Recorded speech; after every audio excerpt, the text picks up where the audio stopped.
Welcome to Master Powercast. MYP time. I haven't talked about Mike Young Productions in quite some time. It's actually the first that we're going to discuss an episode of that particular show since we've rebranded the channel.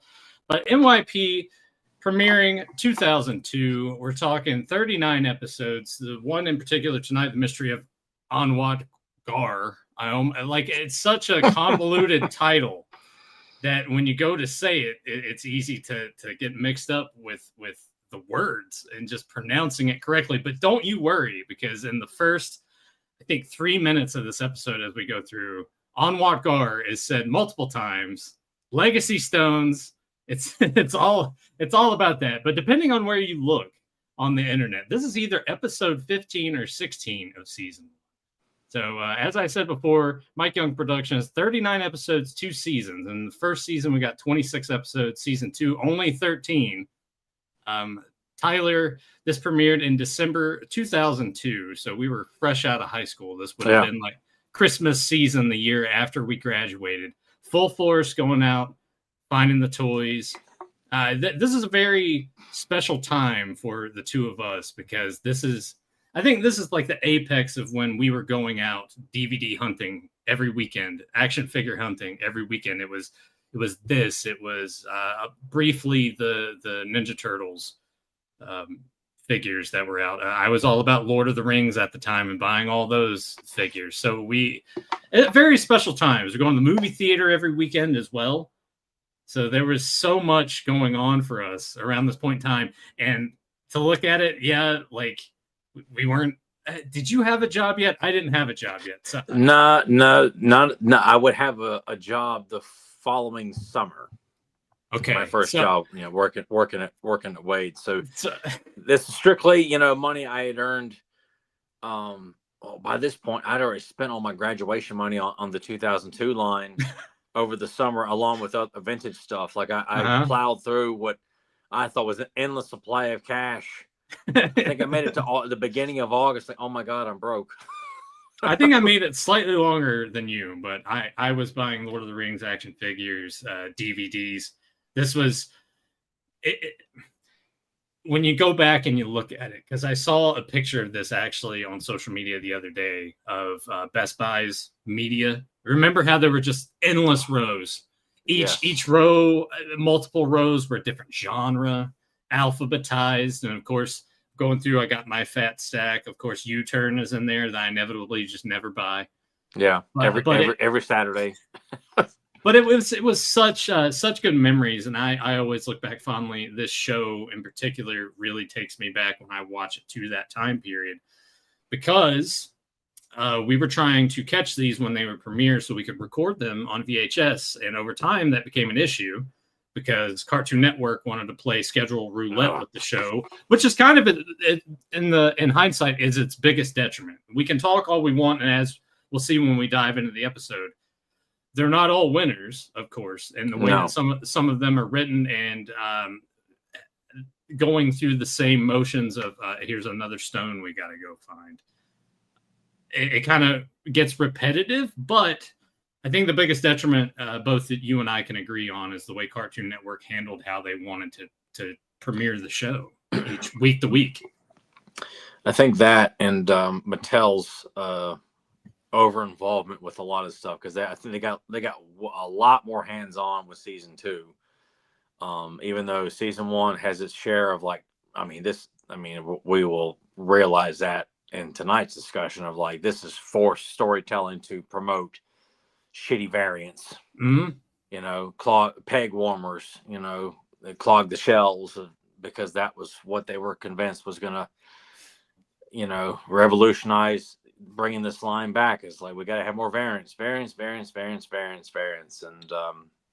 there's so much to be said, because this will be our first time talking to MYP, like you said, under this new banner. And it'd be a good time as any, once maybe we're done with the episode, to talking about the pros and cons of it, because I this is the first time I've watched this particular episode probably in over 20 years. Oh, really? Okay. Yeah, it's been a long time, and I'll get into why later on. But just such a mixed bag of feelings about it because when it was coming out, it was like, oh my god, new episode, new toys, gotta have it, gotta watch it.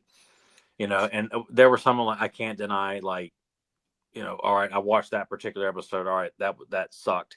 I do remember specifically because this ties into this to this series.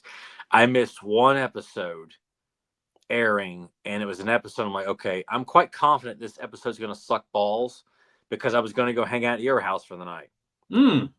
And this was when the show was still airing on Fridays, so I had my brother tape it. And he watched it, and I watched it the next day. I'm like, yeah, I picked a good episode to sit out on. It was a piece of shit. I'm honestly surprised that you came over then. I figured you would have told me I can't do that. Or I'm surprised we didn't just watch it at my house. I don't know why we didn't, but I remember specifically telling my brother, like, because he was watching it regularly, just like, the three of us were. Yeah. And he recorded it for me and watched it, and I didn't ask him about it, and he certainly wasn't raving about it when I got home.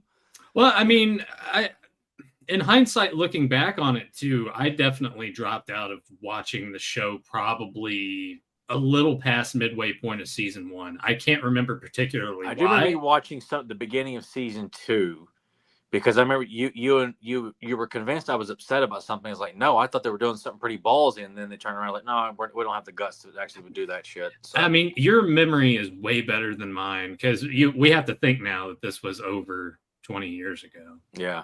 So I can't even remember last week half the time. So I always just remember the most mundane, unimportant stuff. I can't.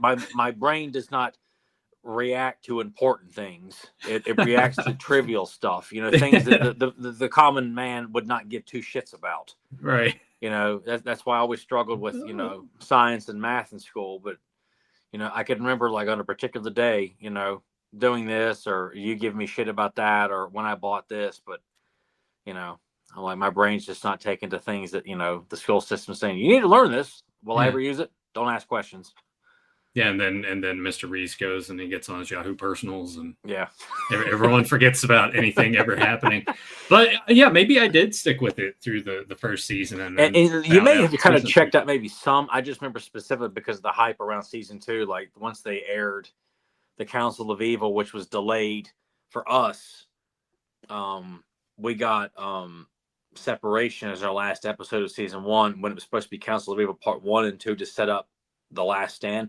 Canada got that. We didn't. So when they started the season 2, they started with Council of Evil Part 1 and 2, and then The Last Stand, and then I think it was To Walk with Dragons, and I think then the gradual build up for Rise of the Snake Men came out. And I remember like you and I were conversing, I think the night after the episode aired, and I was like, oh my god, they killed Merman, and you thought I was upset about, like, no, this is awesome, they got guts, they're gonna kill people off. Like, no they don't, you fucking suck.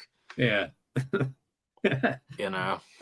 What talk about the ultimate cock tease, like thinking, oh my god, they're going this way with these characters, this is amazing. Like, no, we're fucking lame. We can't tell a great story. And come on, man, you know how that always goes. No one's ever really gone. Well, you don't really. Well, I was so optimistic because they did say heading into season 2, someone will die. And you got to hype it up. Well, and they did, but the person who died, I'm like, he died. There's no sign that he died. It just sounds like he's got a really bad stomach ache. This is fucking dumb. And there's no evidence that says he's dead. Yeah. But it's I don't go back and revisit this series hardly at all. There's very, very few moments in the series that I would like, okay, that was pretty cool to go back and rewatch that or this particular segment. And I like a lot of the redesigns, but the episodes themselves, like, over time just lost their luster to me, where I'm like, it's just and tonight's episode was a big reminder of like why like there's certain things I'm like, yeah, this is kind of why I don't go back to this show. And I know people come and say, well, they weren't trying to appeal to you. Like, I'm aware of that. All the more reason why I was like, you know what, this it's unfortunate that the people, when you come out and criticize something that they're bringing back, and they're on like, well, we're not making this for you, but it's kept alive and it's relevant because of us. So why is it the traditional fans, the old school fans, are always so quick to be dismissed by the modern, the modern perspective, or the people who are doing the modern version, because it's like you do realize you wouldn't be doing this if it wasn't for us, and yet somehow we're the first ones you dismiss, the first ones you don't care if we're unhappy or happy about it. Well, maybe something will come along down the road that will take a different approach and actually embrace the elder fandom, as it were. But let's go ahead. Yeah. We'll dive in. As I said, depending on where you look, this is either episode 15 or episode 16. I got conflicting information about this one, but we will dive right in. I really enjoy what they did with the intro, starting it out what you think you might be expecting, going with Filmation. And I should also stress this too, that there for a period of time they had uploaded these episodes to YouTube, but now they are no longer on there. If you want to watch these, you either need to purchase them digitally, or if you have Amazon Prime, allegedly, that's just what Google told me. I need to look for myself on the app. I think if you have Amazon Prime, you should be able to watch this. So you can thank Mattel and Amazon and the new movie, I guess, for why MYP is not on YouTube like it was anymore. I guess that's the case. Because I was talking with James about it, and obviously Filmation is NBC Universal, and this is from this Mattel has the full stake in this. And I guess with the new movie being put out by Amazon, they by default, this is their baby now, I suppose. I don't know. But going through the intro, I like how we get the little bit of passage, and then boom, explosion. We see all the evil warriors, the twirl around. Let's start to dive in a little bit too, I guess, as to why this show for you it's not something you come back to. Is it more the stylisticness of the impact of the hits and how far they go, and the background with the movement in it? Like the intensity of like, I'm pulling my sword out and everything's spinning around you, as you're slowly pulling the sword out, or you're, a weapon is emerging from your wrist. And it's not just that. I mean, that I had problems with that when it first aired. And, I know a lot of fans were complaining about in the first episode, like a lot of shit was being drug out unnecessarily, like the infamous weapon spinning scene with Mechanic and Triclops, where they're just staring at each other and just spinning around as they're spinning in circles and spinning and spinning and spinning and spinning. Like, this is just like overkill with trying to be inspired by anime of the day, when Dragon Ball Z and a bunch of other stuff were, cream of the crop at the time in terms of like what people were watching, the younger generation. And I'm like, and it was made quite clear before this series came, it's anime inspired, not full on anime, but inspired. So I knew it going in that there would be some things that, were going to be similar to things I just wasn't interested in. I was like, okay, well, I'll roll with it. And some of the stuff I just felt it was overused, because they really would play that style to an obscene amount in a lot of episodes. And for moments where you're like, you really want to use these kind of, animation impacts of animation, I guess what I should say, trying to sell something that really is pretty insignificant to this fight sequence or the story right now. I understand where you're coming from with that, but at the same time, in watching this episode,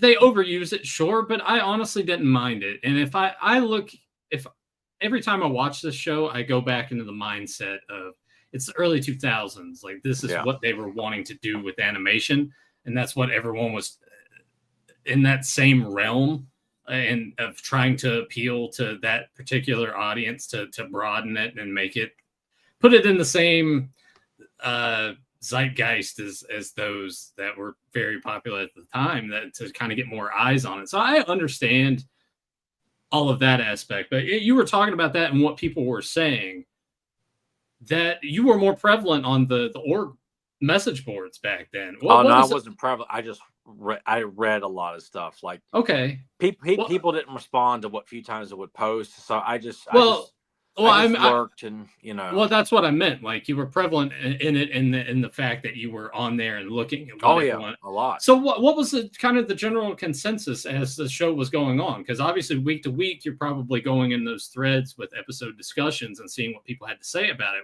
Where most of them kind of just blindly saying like, it's great, or were there a lot of okay?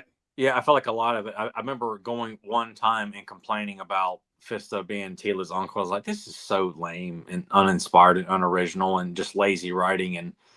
Um, and I only got one response. It was someone pretty much mocking me for being upset about it. And it was just, again, it's just like, unless you were on there posting every hour on the hour and respond, new thread, like it was very easy to get overlooked and try and make your word count. And I remember getting flagged by Val a couple of times on the boards too, not for posting anything obscene. It was like, just one time where I posted like, this is a supposed rumor, and I wanted to hear what people thought about if this person was cast in a movie, and I got flagged for it because I was spreading a rumor. Like, no, I'm sharing a report that says there's a rumor or is a possibility of this actress being cast and a John Woo directed live action He-Man movie. So I wanted to see what other people thought, and I got flagged for it. And could you imagine? I told Val about it years later, and I was like, yeah. He's like, yeah, I was a bit of a dick back then to people, so he owned it.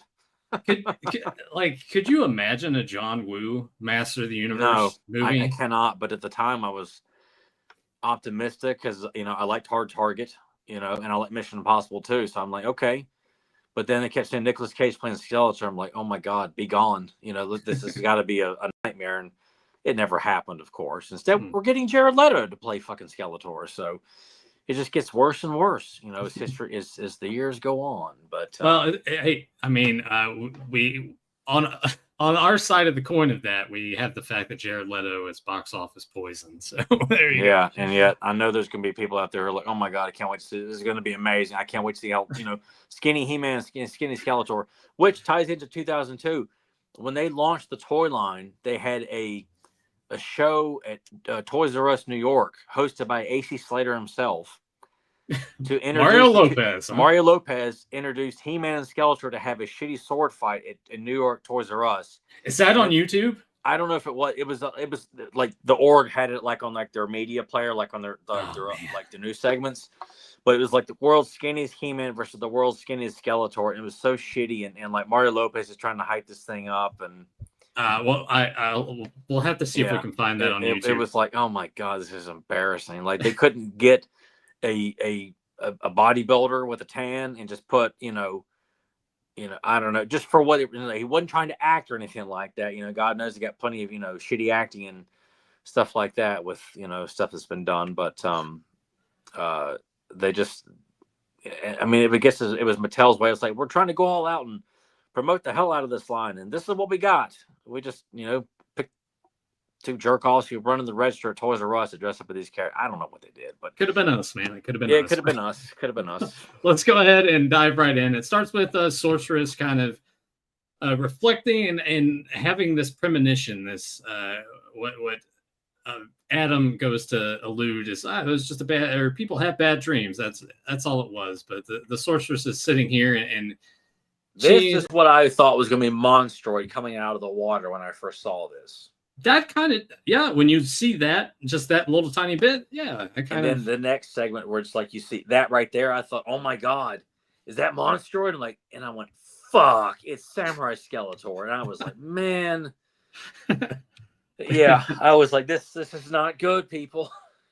Just sitting in my room, just so disappointed with what I was seeing already. At this point, too, because the Samurai variant figures, from what I read, because I don't remember it offhand, don't come out until 2003, whereas this comes out December 2002, or were these already on the shelves? I was thinking they were already on the shelves, or they had already been announced. So the pictures of them had, if anything, I was aware of the variants when they show up. I knew what they were.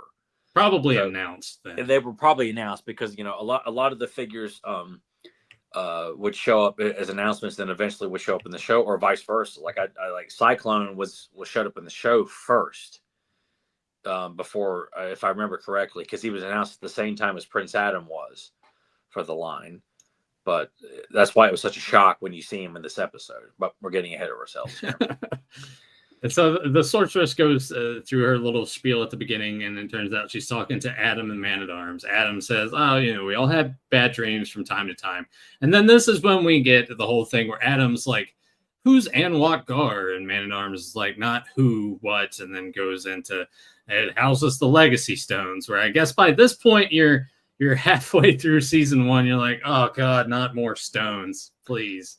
Yeah, and I don't want to sit here and kind of be in the same mind of Tyler, because you can, because if that's how you feel, it's okay. Yeah, but also in watching this, I'm going to say right now that the episode breezed through for me. It was a very quick 20 minutes. It has its issues for me, as we'll get into, but just the fact that it's another stone, it did kind of remind me of why I think I started to not be as gung-ho about wanting to sit down Friday night or Saturday when the new episode would air and record another one, because I'm like, if it's just going to be another episode about going and looking for more stones, man, I'm out. Which it was, again, it's just lazy writing. And I don't know, maybe their hand was forced on this episode. Like, you got to include the Samurai variants. Thankfully, Man-at-Arms' variant was not included, or Samurai Battle Cat, or the Samurai Raptor steed that was supposed to be Skeletor steed for the Samurai, I forgot about the other Samurai variants aside from He-Man and Skeletor. God, I bought all of them. You did. You bought 2 of each. But this shot not right the here, Samurai shit. I only bought 1 Battle Cat, 1 Man-at-Arms, because I'm like, I don't need 2 of him.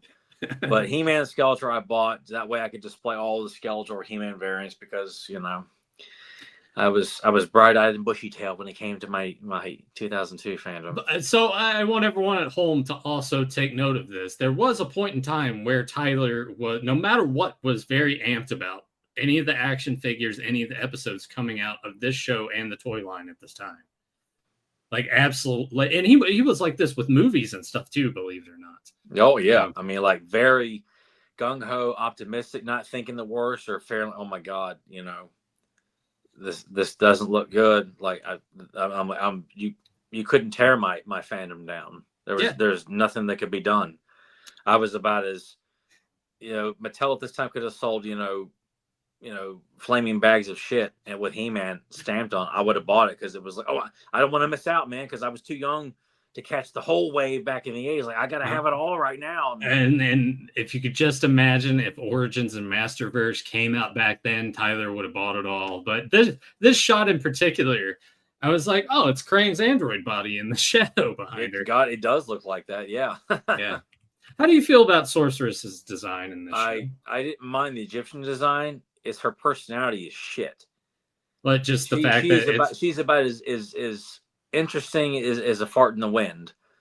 There's just no substance to her at all. She's just written to be this bitter woman, and people say, well, yeah, but she's got her ties. Yeah, but you know what? They don't really explore much about her in this series. She's a one-note character.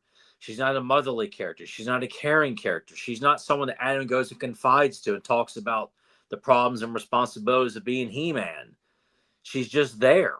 Yeah, she's just kind of there to supplement all right, go do this. And that's about the extent of it. It's like they clearly didn't get the concept of the Sorceress at all by watching Filmation. They're just like, that's the old show.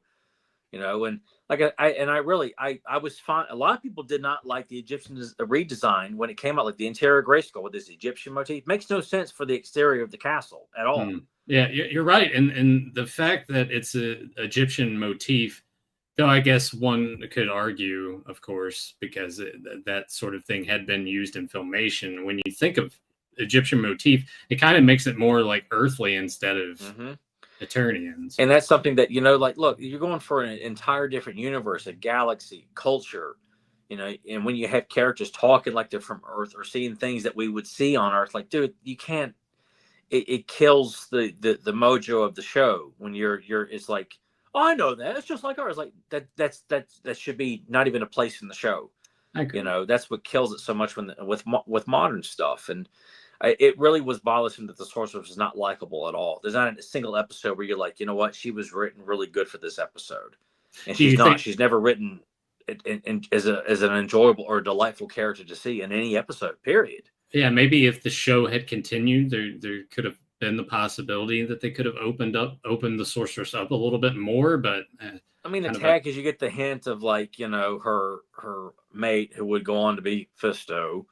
And I forgot what episodes in season 2. And it's just like, yeah, you touch upon, you know, but it was more tragic to learn about, you know, in the episode Taylor's Quest. It's passing exposition. But when Taylor goes to Man at Arms and wants to know about, you know, her parents, and before he, you know, obviously Man at Arms is not going to say, you know, your mother's a sorceress, but your father was one of the greatest men I ever knew, and then he gave his life to defend Eternia. yeah, You know, like that builds up the bloodline and the uniqueness of Tila's past and where she comes from. That she came, you know, from really good people that were willing to make the ultimate sacrifice. This just comes off as just a better woman. And she's just bitter just because, you know, she's just being a bitch all the time. There's not much of there's no layers to her. And as many episodes as we got, you could have devoted to an episode of exploring more about her character. That if she's angry and bitter all the time, explain give us why. context. Yeah. Explain why. You know, and of course it doesn't help too that Adam is written to be much of a putz as opposed to, you know, someone who's taken this responsibility quite seriously, because you're supposed to be, you know, a bit of a goof or someone who's not to be taken seriously when you're in front of everyone else. When you're with Man at Arms and the Sorceress, he still takes time to make jokes and smart ass remarks. It's like, this is not appropriate for the character at all. Right. I totally agree with where you're coming from on that. It's taking that aspect of Adam, how people like look at him in filmation, but then taking that and just applying it to all the time is not what it needs to be. It shows the character throughout each episode is not progressing at all. He's not maturing. He's not, like, if he wants to be, you know, like in the first episode of this series, he's shown to be a lazy loaf, you know, someone who doesn't care about anything. He's asleep in the stables and, you know, and making jokes at that point, which, you know, they're not, it's bad writing, stuff like that, but it's like established that the character is not responsible or mature and on any level whatsoever as he's approaching his 18th birthday. So when he's given this responsibility, because he is destined to take up this mantle of defending the planet and Castle Grayskull, he should become more and more mature, more wiser, and thinks more clearly about things, as opposed to like, wait, I got to get a quick whip in a dumbass remark here real quick. Maybe take more of like a Lion-O approach to Adam. Yeah, this, because right? You know, and I have no problem with, you know, playing up that he's an 18-year-old, he's a teenager, so he is going to have a, you know, not as mature mind as like Man at Arms would, who's going to be mentoring him through this. And the Sorceress, all the more reason why that it would validate Adam going to the Sorceress and being taught more about these situations, about the struggles of maintaining this dual identity of like, now I really got to go and pretend to be an asshole to people when really that's not what my heart wants to do at all. It's like, that's the responsibility of this role. You're learning, you're growing. This is what makes it so difficult to take on this task, but you are destined to be able to handle this. And we don't get nothing like that. He's written as a one-note character as Prince Adam. There's nothing that, you know, is redeemable about his portrayal because it's so consistent. Even the moments of like pure danger, he's like, well, we got lucky. Like, are you serious? You know, and this is later on in the series. It just irked me the wrong way, you know? And the more and more that you start talking about it, I understand why this isn't a show that you particularly want to. And look, this show has got its fans, and I am like, there's no denying it, and that's great, because whether you came on when this show aired, or you were a fan of the original series and you came on this and you really liked what they brought, a lot of people were like that, and that's cool. But watching it back then, I still had my issues of like, this is not how I think this character be portrayed. And not just because I was a Filmation purist, but I just feel like this doesn't make sense for the character. Right. You know, I feel like you would see a lot. I mean, you would see more maturity in the mini comics of how Prince Adam is being portrayed. He's not being portrayed as like going out of his way to like, you know, banging beaver, you know, like, yeah, that's what I was really doing. You know, it's like, no, he's a very wise and mature character, you know. That's how they wrote it in the script, I guess. Yeah. Well, right here, Adam, in matter of factly, is like, yeah, I know what I need to do. I got to go bang some beaver, right? But Yeah. he goes and he transforms into He-Man. I don't know, man. I like the transformation sequence. Like I have said, no problem with. I liked it. I know some people I don't think were a fan of the second transformation sequence where you actually see Adam like grow in size. Yeah.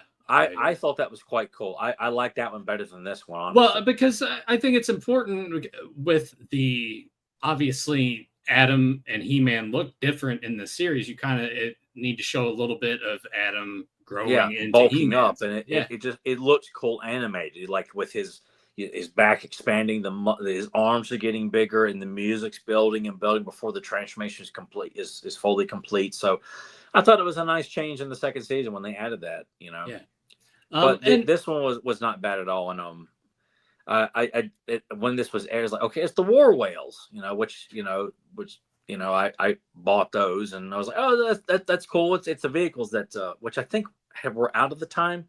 I think I owned the War Whale when this episode aired, so in my mind it was cool to see they're working in some of the vehicles. Yeah, I also have one of those War Whales. And I was like, looking back on it now, it's a shitty vehicle. It's not. It's kind of but it serves its purpose. It is again. I feel like Mattel. The figures look great. Like the original designs that the Four Horsemen did for all the original characters look great. The vehicles just didn't seem to blend well with those. It looked like they were from another toy line. They just didn't look like the aesthetic matched. The Four Horsemen's designs of the figures. From the pterodactyl to the dragon walker to the Bastion beetle.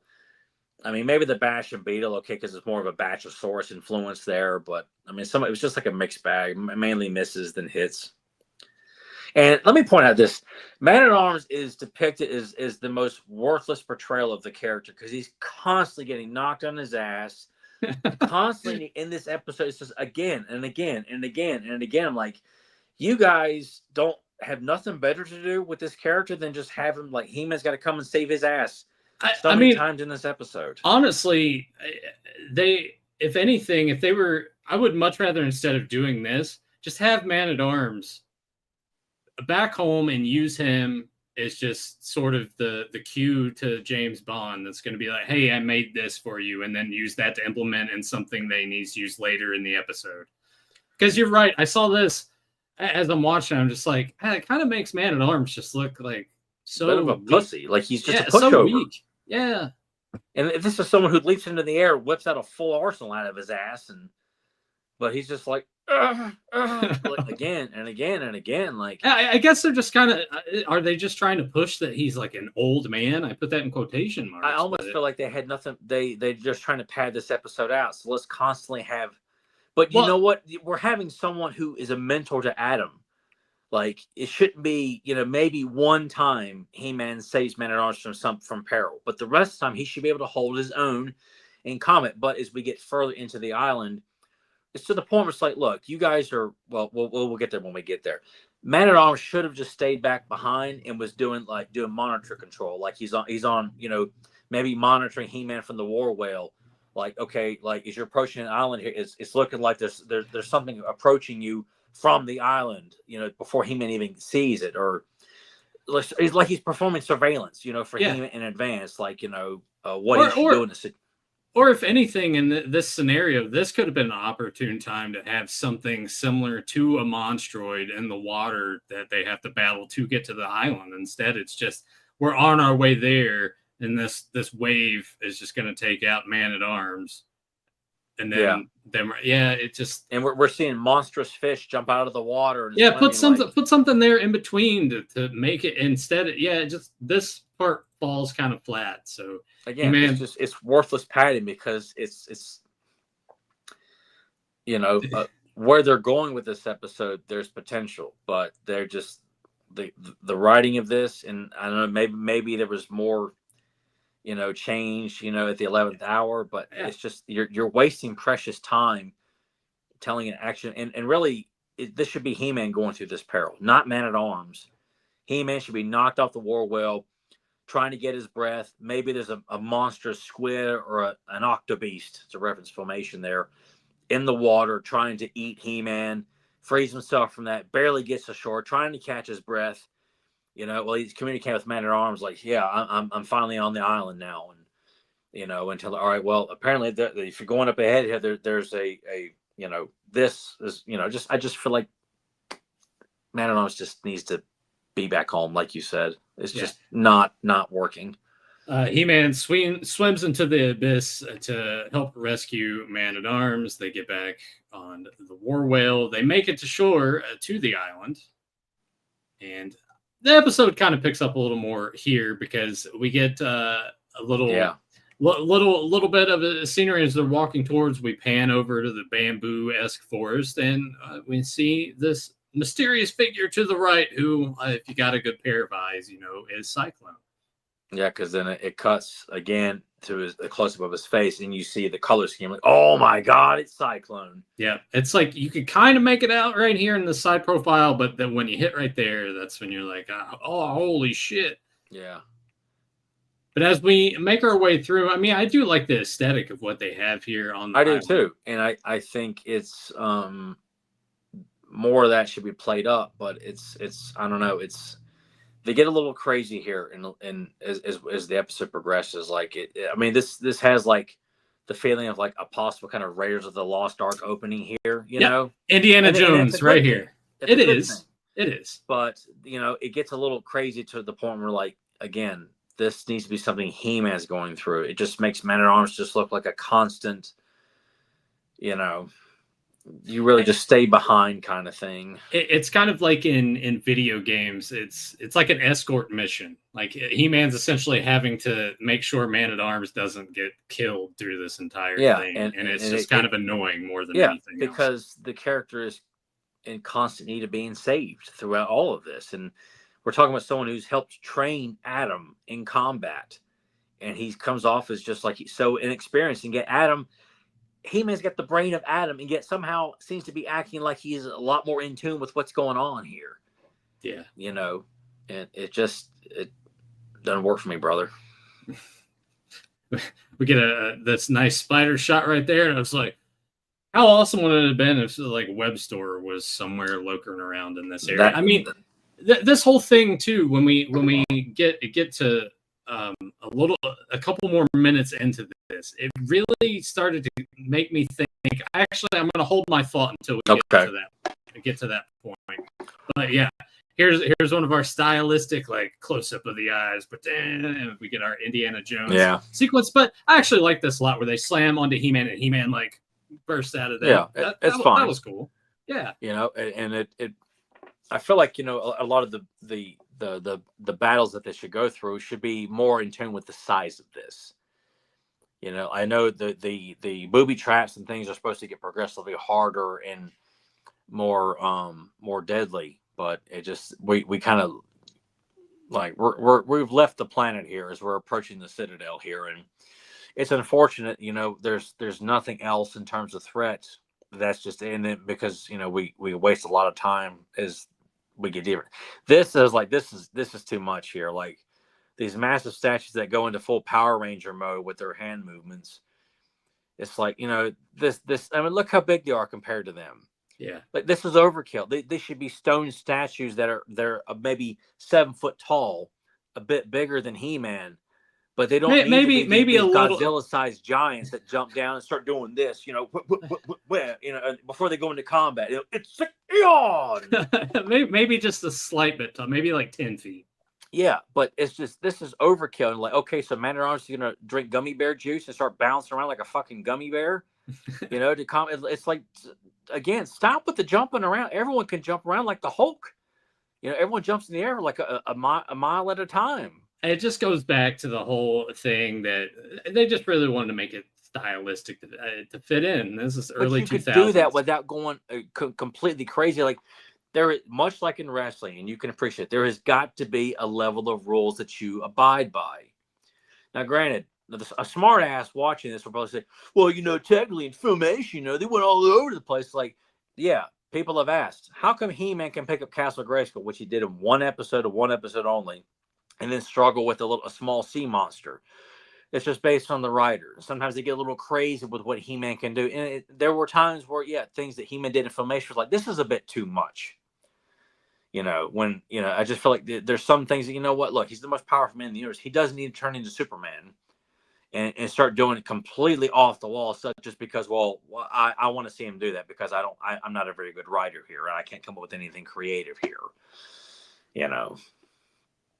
I thought you were going to continue. I feel like I had something else to add to that. Maybe I will, but to go back to your wrestling aspect, though, in what way do you mean? Do you mean like? Because I feel like, again, the way people are bouncing all over the place in this show, that should be reserved for characters that are clearly on a higher level of strength. And I don't need to see He-Man bouncing all over the place either, but it should be reserved for very intense moments where, okay, when He-Man needs to, he can apply that level of strength to really leap into the air at a great distance, or do an insane backflip about a quarter, like a half a mile back, but only from time to time. In this episode, Man at Arms is doing backflips and leaping into the air. It's like, dude, no. It's not appropriate for characters like that. They just get so crazy with, it ain't just He-Man, it ain't just Skeletor, it's everybody's jumping and bouncing all like Ninja Gaiden, bouncing from wall to wall here. It's like, so basically what you're saying is kind of like when Kevin Nash has critiques about bigger, like taller superstars, even though if they're super athletic, they're still doing shit and doing like suicide dives and planches and things that he thinks that big men shouldn't be doing. They need to play more to being the big man kind of thing. That's kind of what you're talking about. I agree. And if you're going to do something like that, it needs to be reserved for big moments, not done abundantly. Gotcha. Like if there's a moment where, Man at Arms is, he's where you really get to see him explore his experience in hand-to-hand combat, which you don't, because he relies so much on like all these guns just popping all out of his armor just for convenience. And it's like, you don't get to see him actually, and again, that was a missed opportunity in this episode later on, where he's weaponless pretty much, being pursued by Beastman. Like, why aren't we seeing a classic conflict of hand-to-hand combat, with Man at Arms taking on Beastman? Instead, he's just, like,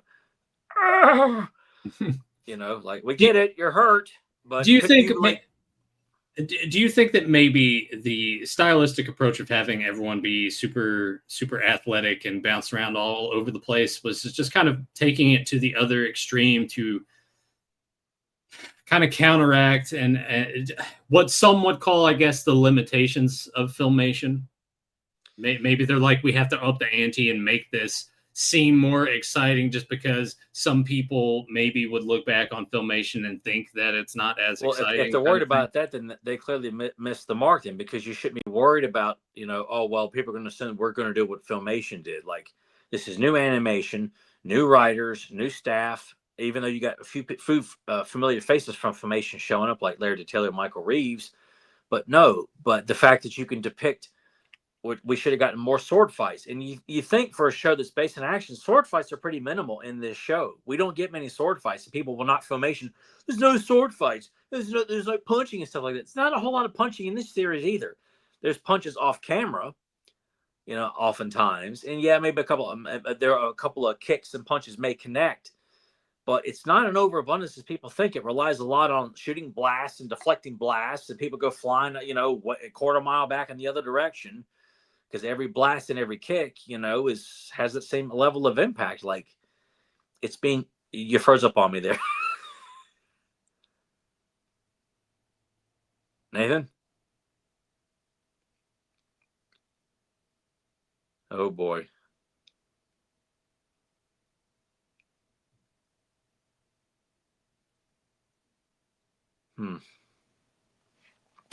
Well, if we're live here, I've lost Nathan, and I don't know so I'm just going to continue to talk as if people are still listening right now. So we are definitely currently having technical difficulties. I'm not sure what's going to happen here. Hopefully we won't have to restart or anything like that. But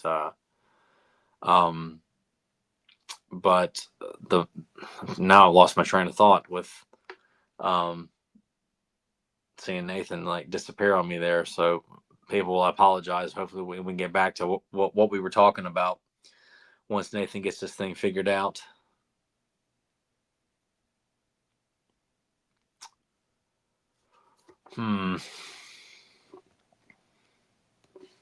Okay. All right. And I just got confirmation from Nathan like to keep talking here. So,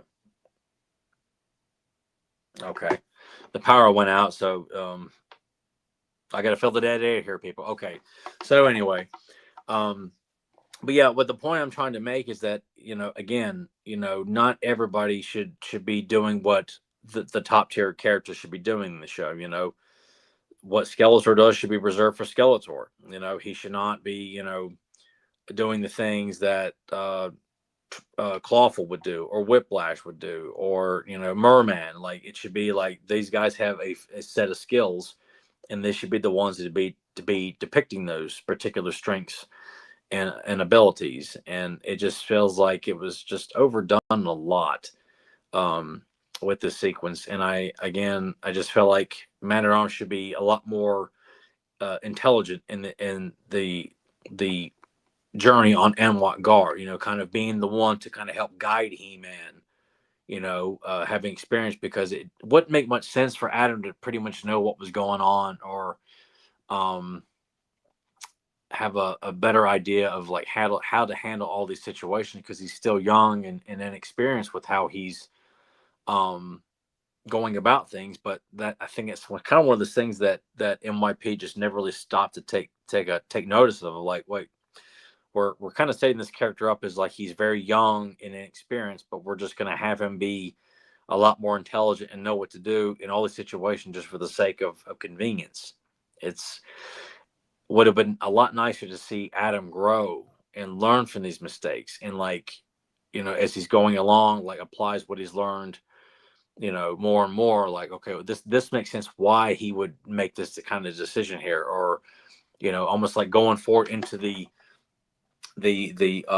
hallway there where the statues come out and start smashing together. It would make more sense for Man-at-Arms to, okay, that was. Yeah, I'm just sitting here. Power goes off. I was like, "Oh, okay, that's cool." Shit. Well, hey, we're live, pal. Hey, we're live, pal. Yeah, I need to. I'm sitting here desperately texting him like, "Just keep talking, man. No dead air. Come on, please." I'm Doug Stanhope over here. You gotta get paid, please. Jumping back into this, I do want to say that this was really awesome when he throws the power sword into the chest, though, and then jumps in and kicks it through there. I did really like that a lot. Yeah, I was fine with it, and I had no problem with He-Man doing that. That's why I feel like it should have been reserved to like one massive statue that comes out, that He-Man is the only one that could take it, so not two of them. Yeah. I mean, you mentioned it, having two of that size entirely too much. If you're going to have that size, just have one. If you're going to have two, make them way shorter. Yeah, and that way He-Man is having a separate fight, and Man-at-Arms is having his own fight with it, and you're just seeing like how Man-at-Arms solves this problem, and how compared to how He-Man handles this problem too. And you're making it too over the top, and not in a good way. Again, look, Man-at-Arms knocked on his ass again there. Oh boy. Yeah, but he did get a little place to shine with his weaponry for a brief moment, but destroys this other one, and of course the hand is still moving, so it grasps onto him. He-Man, of course, has to come save the day once again, chop it in half. Cyclone watching from afar. I gotta say, because we're gonna get into Cyclone and his abilities, I don't think Cyclone should have been the one here. I think it should have been Jitsu or somebody. I don't think it should have been. And I remember thinking when this episode aired, thinking that Jitsu was going to show up.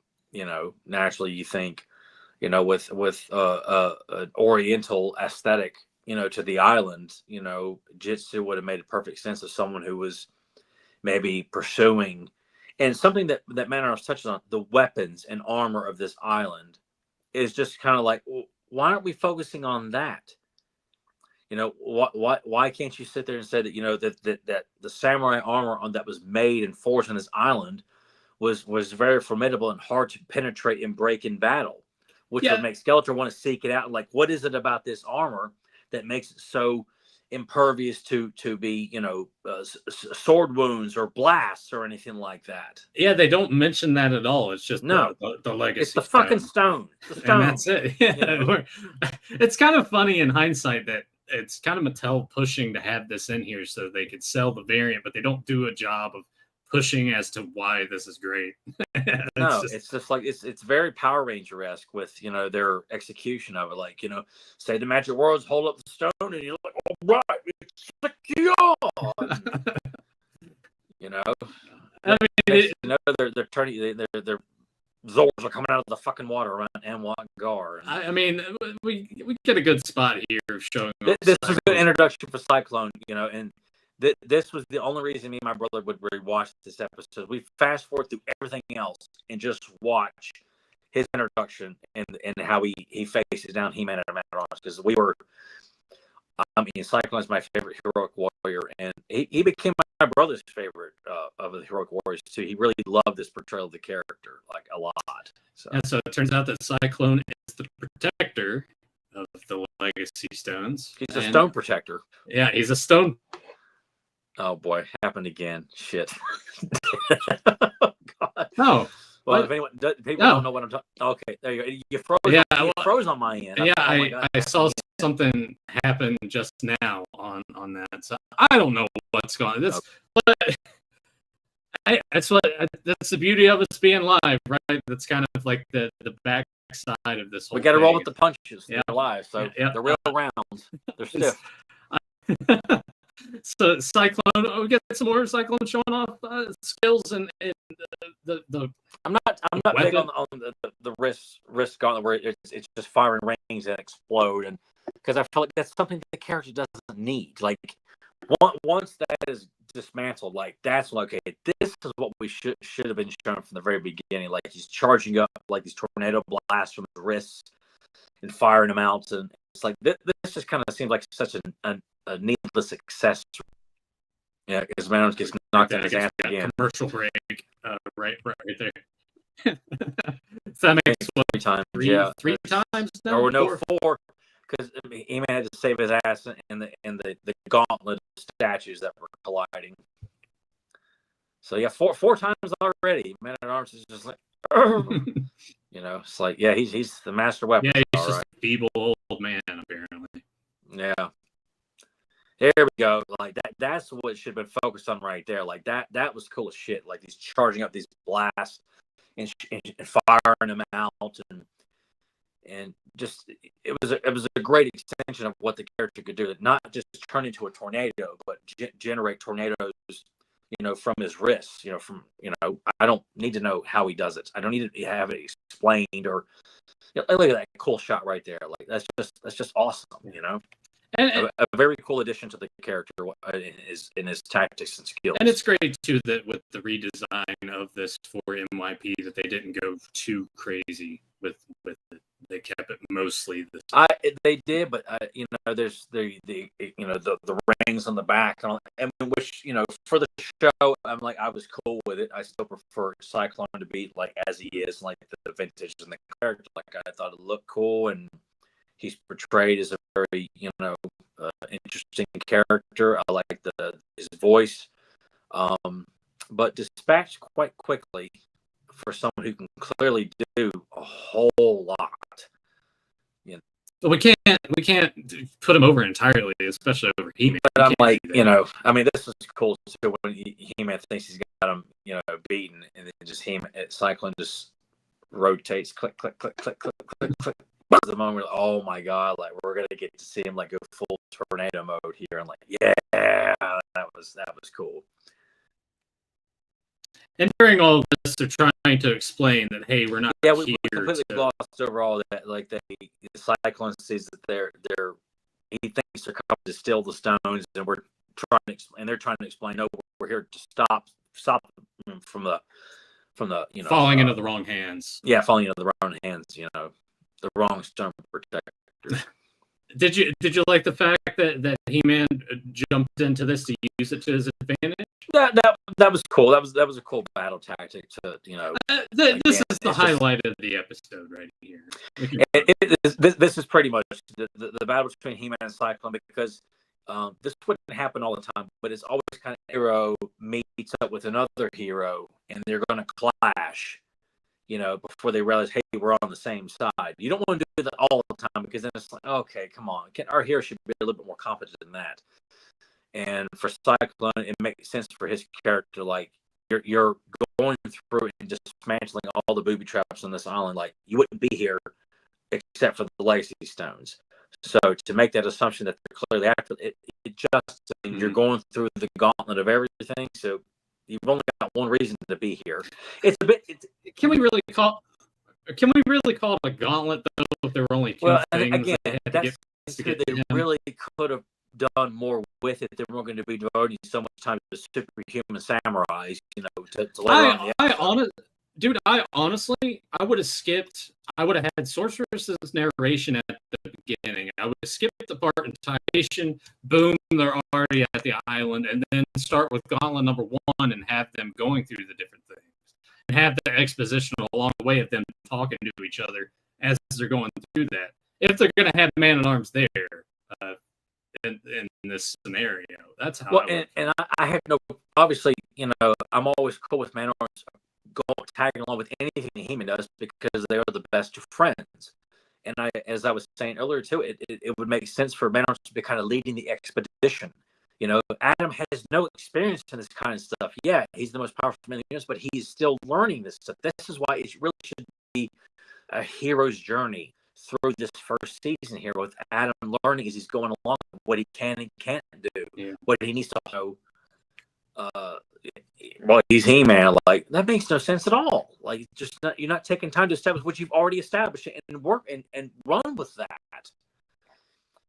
It should be kind of Man-at-Arms like pointing out, Adam, wait, don't. And I can see Adam or He-Man like kind of testing, the boundary. Oh, good call, Duncan. That kind of thing. And then we immediately just jump. And I think these Skeletor and Beastman should have been established a little early on. And I think this is just kind of forced because this is all about trying to get those fucking toys over. We got to jumpstart this thing. Yeah, I really don't. They're just here now. It's like, okay, that's short. Yeah, and that they just got them so easily. Obviously, they do it while He-Man's busy with Cyclone, but it kind of like, and maybe this is me being a little too much of a fan about it, but Cyclone has got the built-in radar system that is not used. He would be quite aware if anybody is approaching. Yeah, he would be well aware, knowing that He-Man and Man-at-Arms are approaching as well too. And it should be like a battle, like he's taking them both on and holding his own for a bit, but then Skeletor would one-up him, and then He-Man would one-up Skeletor. But you didn't do that. Nope. He blasts. Yeah, shatters all the rings on his body. Like, okay. Hey, so now he's more like he's out. More like the vintage toy in classics. There we go. Yeah, I guess that could have been a good way too, because don't they continue back with the other, like, if going further? That's going for everything's back intact. Like he's lost. He's got it all back. See, you could have gone with that, had the initial pay, and then move forward with that. Much like with when you see Evil Steve for the first time, you think it's this kind of like big, bushy, burly guy, and then he sheds his skin. It's like, no, that was a shell, like a prison shell over his body. Like, this is the real Evil Seed. Yeah. So yeah, I'd have been cool with that too. Like that the weapons he was using to defend Anwat are no longer in use because they've been destroyed, but he still has his strengths of becoming, emitting it, and becoming a giant tornado in himself too. But they didn't do that. Missed opportunity. just keep saying that. But it's like, no, they didn't do that. But Skeletor, obviously, and there's no mention, like if you say this verse, you'll become a superhuman samurai. And that's something that's just like, okay, well, we don't have time to explain all this stuff. We got to get them toys over here, people. Yeah, Klaatu, Narata. Here we go. We get so we get We get our Legacy Stone. We get our Power Stone Skeletor. Yeah, because they don't refer to it at all as samurai, but I'm thinking it just gets it over with the public. Do you think? Let's see if we get a better shot of this. Here we go. Do you think? And even then on the figure too, do you think maybe that's a little homage potentially to the Stilt Stalkers having? No, not at all. They're not that creative. And I can see no one there like giving a shit or a second thought or even acknowledging the Stilt Stalkers were even in existence. It does kind of sort of give off New Adventures vibes here, just a tad sort of. Yeah, a tad there, and just And really, too, Beastman didn't need to be there to begin with. If Beastman, Man-at-Arms do not need to be here, period. And if you're going to use them, you need to use them in a very effective way. Again, it needs to boil down to, like, if Man-at-Arms has gotten to where like he has no weapons now this is where he needs to rely on his how to fight, and yet he's just running from danger because his ribs hurt. And granted, like, that's part of the peril of the hero. The hero is wounded. How is he going to get out of this? He just runs. He runs away. Yeah. So Skeletor shoots a blast at He-Man and Man-at-Arms and decides he's going to be like Val and Earl and just pole vault out of town. Just bounce all over the place on these residual boulders. Yep. There he goes. Yep. He's on it. All you're missing is the Tremors music as he's bouncing from one stone to the other.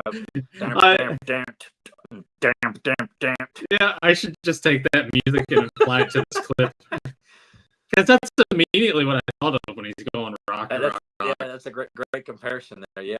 Yeah. So once again, Man-at-Arms is down for the count again, like son of a bitch. Beastman's like, "What about me?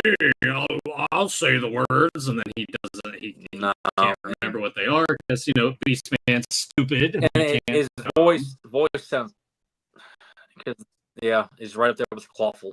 I mean, and it's a shame that they didn't maintain that very vicious voice he had in the first episode, where he's a very deep, threatening voice. Now it's a great design. I love his redesign. Great. There's not a single character that I feel like their redesign was like, nah, that's ridiculous or too much. Like, they're all great.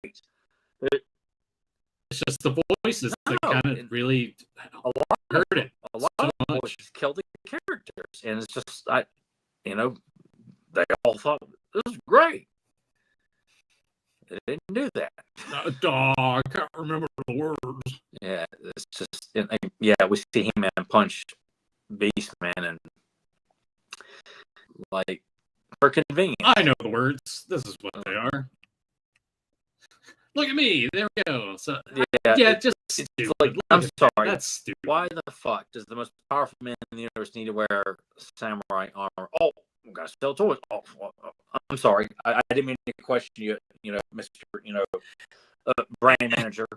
And before anyone jumps in, it's like, well, what about the variants? This doesn't look good.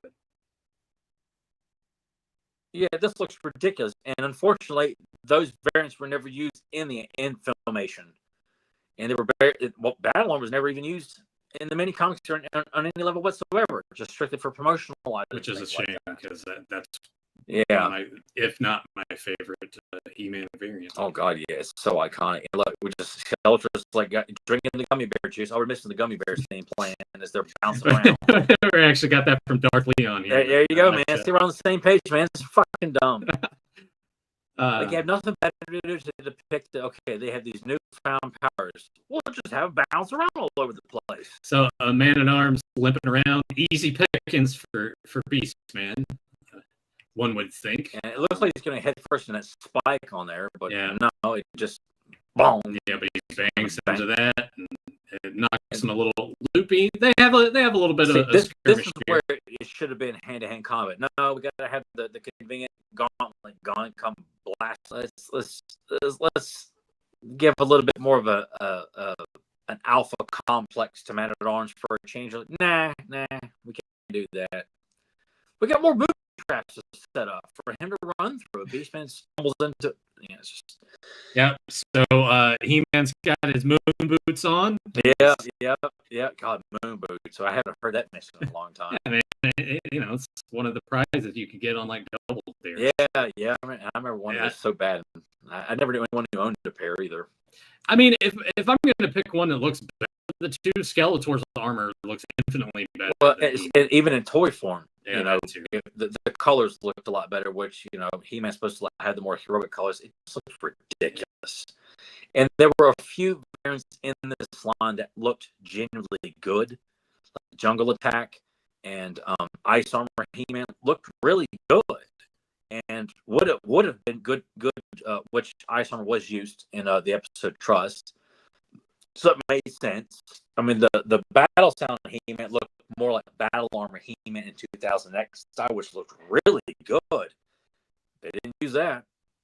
Yeah, they didn't do that. Those were the two that came with the tapes, correct? Or no? Was it just Battle Sound?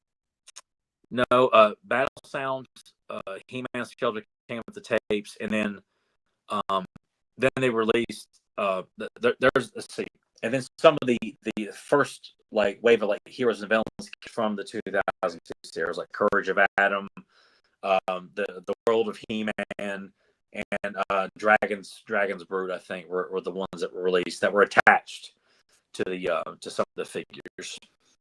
For some reason, I was thinking maybe that the tapes were attached to the Samurai. No, none of them. They're just deluxe figures. You had to pay a bit of a slightly higher price to get those shitty variants. And Tyler did that twice. Yeah, I did. I think they're in storage right now, which I should have took with me to PowerCon. Hopefully, I could have dumped them, but I was just like, I didn't get enough room. Well, I mean, you think about that too, and I'm sure people's biggest concern with buying those would be if the VHS tapes attached to them were moldy or not by this point now. So that would be a cause. But this shot of Skeletor, despite the armor, they did a pretty good job most of the time of depicting him as quite menacing looking and in good poses and stuff like that, like his skull cast in shadow where you can't see anything other than his eyes lit up. Yeah, and I mean the Skeletor voice in this cartoon is good too. Brian Dobson did a good job with Skeletor. I mean, there's sometimes and see right here we're getting moments of actual hand-to-hand combat. But it's so short. Hand to hand. This should have been the majority of the fight, not jumping around and slinging stuff. And it's just, again, if they can go toe, which you don't get a whole lot of in the show period. So look at this. This should be more of hand-to-hand fighting with their enhanced strengths. Like Skeletor can actually go toe-to-toe physically with He-Man, as opposed to relying on his magic and sorcery. This is what this should be. That'll be But then it also turns into a thing that if He-Man is also wearing it, doesn't that still make him stronger? It is, but they're supposed to be equal. He-Man's strength is supposed to be equal to Skeletor's sorcery. Like it's supposed to be higher if you pull their fucking helmet off. Oops. Which He-Man really gets knocked out. Right this is what takes away the mighty, legacy stone, and being thrown down to what looks like the Earth's core. Like this is like, come on, man, we're getting way too crazy with the things that that they're doing here, but it's again they're not grounded at all. They're just all over the place. They might as well be in outer fucking space and just slinging each other all over around the atmosphere. It's very, and granted, I haven't watched much of it at all, so I can't, if I'm totally out of the line, leave a comment down below, but it seems very Dragon Ball-y that we're gonna Dragon Ball-esque. That's what they were going for. They wanted the kids to watch an anime at the time to be pulled into this show, and it doesn't blend well. Not to mention they're throwing these random computer effects with the 2D animation. It just looks so jarring. Just like the pterodactyls or the battle is a CGI effect. Like, oh, yeah. Early 2000s, man. Yeah, it's just some of that shit just doesn't hold up well. But we do have Beastman poorly trying to track man at arms, but at least he's trying. Man-at-Arms is physically doing all he can to hold up, and then has to retreat to catch his breath. But Beastman should be kind of closing in on, like, doing him in. Like, it's just Man-at-Arms running away from danger. Like, I like to think the character is a lot more smarter and intelligent, even if he's really bad off physically. Mm-hmm. Smart, he's more of a tactician in battle with these kinds of things. I feel like he should be able to outmaneuver Beastman in terms of how Beastman thinks. The Beastman automatically thinks, I got this guy because he's wounded. But don't you worry, because Beastman's dumb and he's going to step on one of the. Because we got lasers, pointing out on this island of ancient Oriental technology, and they got lasers and skulls. What bullshit! It's just well, now I don't have to do anything. Oh, that's good. Yeah, it's a good question being presented here. Where's Cyclone during this entire time? Don't know. Again, you're wasting a character to get these shitty variants over. I mean, so much could be wasted. And really, this whole battle sequence really should be fighting off Skeletor and Beastman, fighting off He-Man and Man-at-Arms, and then when he's a little bit more overconfident, thinking he stopped everybody, again, you're not using the radar system here. Again, he could be easily distracted, not paying attention to it for a moment or something like that. But you're wasting a very powerful character because we got to get them sales up. Got to meet that quota. Got to get them, That's okay, because He-Man is like, I'm going to take the helmet off, turns back. Legacy Stone, we see the armor fade away. Skeletor's like, I got you now. Yeah, we're getting to see Skeletor, punch and throw punches, but then it's just like Skeletor didn't pay attention to the fact that He-Man took his helmet off and just shrunk down. So shouldn't I be a little bit more cautious? Okay, this is how I lose my power if my helmet's taken off my head. So Skeletor kicks him into one of the rocks. He-Man leaves it's so hard that He-Man leaves an indention in it. Skeletor's grabbing him by the neck. I have you now, He-Man, and then of course he's like smacks it off his head. Like, that's it. And Skeletor just saw this happen. Yeah. Yeah. Oh boy. Hey, there's Cyclone watching from a distance. And got all of his. Yeah, everything's back now. Huh. Reasons. Yeah. So at this point, Skeletor's noticing, and behind him we see Beastman on a griffin coming up behind, and then this is when Cyclone shoots a blast to get He-Man out of the way. Skeletor hops on behind Beastman. They get out of dodge. He-Man and Cyclone have this conversation where Cyclone's saying, "Well, now that this is done, there's nothing for me." Bullshit. He-Man coming in here and saying, "I'm going to destroy what you've been sworn to protect." Like, who are you to decide? Yeah, that's true. Yeah, like I'm just going to take something that was like Cyclone's kept it safe for who knows how long. Skeletor's been stopped. Yeah, but I guess I guess it's one of those things where was really about, okay, Skeletor's going to take over the world, but all you got to do is take off his fucking helmet. What a threat! I mean, you're right. I'm sorry. I'm not trying to. I know. I'm watching this. So like, this is complete bullshit. Yeah. When you really start breaking it down, when you go beyond the surface level of just turning your brain off and just watching it, it's pretty dumb. But I guess you have to maybe look at it in the aspect of, sure, Cyclone has been protecting it for however long, but now it's compromised. So it would be best to just destroy it so there's no issue ever again. Cyclone should decide, not He-Man to come in there and just decide, you know what, these things are too much of a danger to the world. I'm just going to just crush them right here in front of your face. It should be Cyclone, after he saw what happened. It's like, I'm the last of my kind. I've sworn to protect these things, but I've seen it. You know what? Give them to the Sorceress and Storm and Grayskull, or Cyclone's place is to eliminate them himself. Yeah, giving him the sorceress. Yeah, he could have said easily, like, "Hey, come with us. We'll take him back to Castle Grayskull, where I can assure its safety." And then you could still have the dialogue of Cyclone saying, "Well, now that I don't have these," I'll have an. and then He-Man was like, oh, "I got something." And that's when He-Man. Yeah. So that's when they have this conversation that takes place now, where Cyclone's saying, "Hey, no, don't do this." They get destroyed. It turns to dust. Yeah, He-Man was like, look at you. Look what I've done to your purpose in life. I just crushed her right in front of you.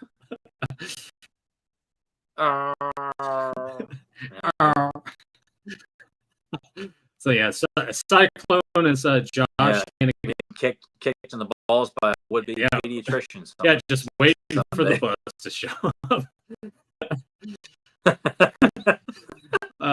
But yeah, He-Man assures, "Hey, I got something for you. I got a job for you." Yeah, we cut back to Eternia, and then we get a nice shot of all the heroic warriors. And it's great to see that. I just wish it had been done under better circumstances, you know. Absolutely. Yeah. And why Man at Arms is winking at Adam or at us for what? He's winking because he's like, "Look at, did you see how weak I was in this episode? I got character this whole episode. I didn't do a damn thing." Yeah, he just. So we also get a moral here. Yeah, and it's a very flat moral too. You know. Yeah, but it's a good kind of opening shot to start. The shot is cool, yeah, but it's they really didn't have their hearts put in the moral segments because they weren't featured on the airings. Tyler, look at that! Look at that right there. It's an upside down cross. It's clearly satanic show. You can't watch it, kids. Yeah. I'm surprised some idiot has decided to become a YouTube sensation by looking for things that are, you know, just like they did in the Disney movies back in the 90s. There's two big brown titties right there and an upside down cross right between the titties. What you gonna do, Big Peter? Small world. Yeah, I watched that not too long. But we get a pretty flat moral here, but it's still nice to see, refreshing to see, because these didn't happen after every. Well, they weren't on any of the episodes when they aired. Like they had done. Okay, so this is all DVDs. And I don't know. I guess just for time because they got to hurry up and play whatever bullshit was coming on to Toonami next in that block. And then we get the end credits with the Congo music. Yeah, which it's a mixed bag of music. Sometimes the music was very effective and very well done, and a lot of it's just very forgettable and very cheap sounding. Like it's not very epic. There are a few cues of music throughout the series that work for those scenes quite well, and then the rest of it's just like, man, this is all you could come up with. Like you couldn't take any stylings from Shooky Livy, the guy who did the most widest array of music and animation from opening sequences to the actual music on the shows. Like this is all you could come up with, you know? Yeah. Tyler, with that being said, though, the mystery of Anwat Gar, out of 10, what would you give this particular episode? It's going to be interesting to hear what score you would give it, because we did say some positive things about it, but when you really start breaking it down, a very, very dumb episode. It's pretty dumb. Honestly, if Cyclone wasn't in it, I would probably give it a really, really low rating. But again, I didn't like this episode when it came out, you know, except for Cyclone. I just rewatched the Cyclone bits because I could care less about the samurai stuff. I thought it was lame then. I think it's even lamer now. So I'll probably give it a 3. Oh, wow. Okay. Yeah. If Cyclone wasn't, I'd probably give it, a 1. I'm going to go higher, and I'm going to be generous here. I'm going to give it a 6. Because I think that for as dumb as it is, it's very brisk 20 minutes. It's entertaining enough in a way that you just turn your brain off and you just watch it, and the things happen. You're like, yeah, okay. It wasn't for me. It felt a lot longer than 22 minutes. Oh, really? For me. Yeah. When I watched it, I was just like, oh, okay. Like it was fun enough for what it was. Like categorize it. It's dumb fun.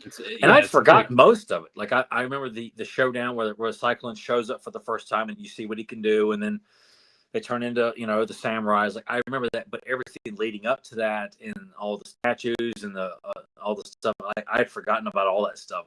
They went through some obstacles before they met Cyclone. And then the aftermath of what Man Arms and Beastman was doing, I had no memory of. Yeah. I mean, I really just did not watch this episode from beginning to end at all after it aired. I need to just sit down and just watch the entire run of it, just to get more of a handle on things, because this show doesn't bother me. Like, obviously I'm agreeing with you as we're going through it and recognizing its problems. But when I sit down and watch it, it's not offensively. No, and it's not overall. I mean, but there are some episodes that are offensively bad. Right. And like the island. The island is fucking The island is one of them. Day of the Machines, where they, Skeletor and He-Man put on another mindless toy variant for the sake of like selling toys, and it looks nothing like the classic battle armor. It's just these shitty mecha suits. Yeah. And it's just bullshit, and I mean, there's quite a few ties that bind. That was the one episode I missed deliberately. I was like, yeah, it's gonna suck, and it did. Siren Song, that episode sucked, but there were episodes I genuinely liked, but some of the execution of some of the stuff was just like, oh god, this is like trying too hard to be all overly stoic. Yeah. Like Zodak was portrayed, where he just kind of comes off as like, wait a second, we got the Cosmic Enforcer acting like this, kind of, very immature, like. Yeah, that is kind of an issue with the show. Once some of those characters that get introduced that didn't really get any sort of love, or it wasn't time to put them into Filmation, and then when you finally see them here and get excited for it, it's a misfire. Like some of them, like I thought they did quite well, like Stinkor, like with his origin and what he becomes, and yet when you see what he does, and yet he's kind of thrown off as like, okay, he's a forgettable character. Did you see what he did in this episode? Yeah. So why is he a forgettable character? Like, why is he so quick to be like, he's just, a generic bad guy now at this point? This guy is creating fields of his stench that is like running through canyons, and animals are running and like to get away from it. Like, this is something that this guy could do on command. And we just turned him into a fucking fart joke at the end of the episode. Yeah. And I mean, again, we can do this other times. And the other episode I thought about doing was Orko's Guard, which I like that because Mossman and Evil Seed. I love how they're portrayed in it. So, but I hadn't watched Anwat Guard, like I said, in probably 20 years from beginning to end. I'm like, you know what? I'll revisit this. I'm like, yeah, I can remember why I didn't want to watch this episode again. But it's good that we did, and we're going to continue to do so going forward. Is checking out some more MYP, because MYP and She-Ra and probably New Adventures are things that we need to kind of explore a little more going ahead. And it's a shame too, because I know they were planning to like bring Clan Champ in like season 3, but to have characters like Jitsu and Faker, characters that we got in action form, but there was no mention, no hint. We got a small hint of Faker in Courage of Adam, and it was never touched on again. And that's a shame that they clearly allude to a blue skin He-Man robot, being used, and like, oh, Faker, and like, nah, we're not gonna do anything with that. Moving on now to questions, comments, all that stuff. Darth Leon had a lot of things to say about this one. Mattel were micromanaging the show to get new variants. Yeah, they were. And go ahead. Sorry. The Four Horsemen figures were a work of art, though. Oh, God. But also went on to say, I started customizing action figures due to this show. And then some comments here from Darth Leon. In the episode where Adam got caught without his power sword and could change into He-Man, he wasn't scared and was still cocky to Skeletor. So going back to your point of just felt like there's no growth when there should be him learning and growing. It's just, no, yeah, you're He-Man now. Continue being who you were. Don't worry about any of that. There's no addressing of like, you need to maintain this dual identity. People need to think you're the last person in the world who's capable of like being He-Man, or there should be no connection of you and He-Man. They emphasize that so much information of like the importance and the significance of that, and there's no mention of it at all. Yeah. But going back to the Mattel micromanaging to get the variants in, you were going to and it makes and people know that I hate King Grayskull, and I remember wondering for a while, like maybe like did the guys there like who are currently working Mattel think they had no idea who Hero was, that they were looking to like, okay, this is going to be the guy who was the source of He-Man and She-Ra's power. He's the reason that Castle Grayskull was built. He's the source of their power.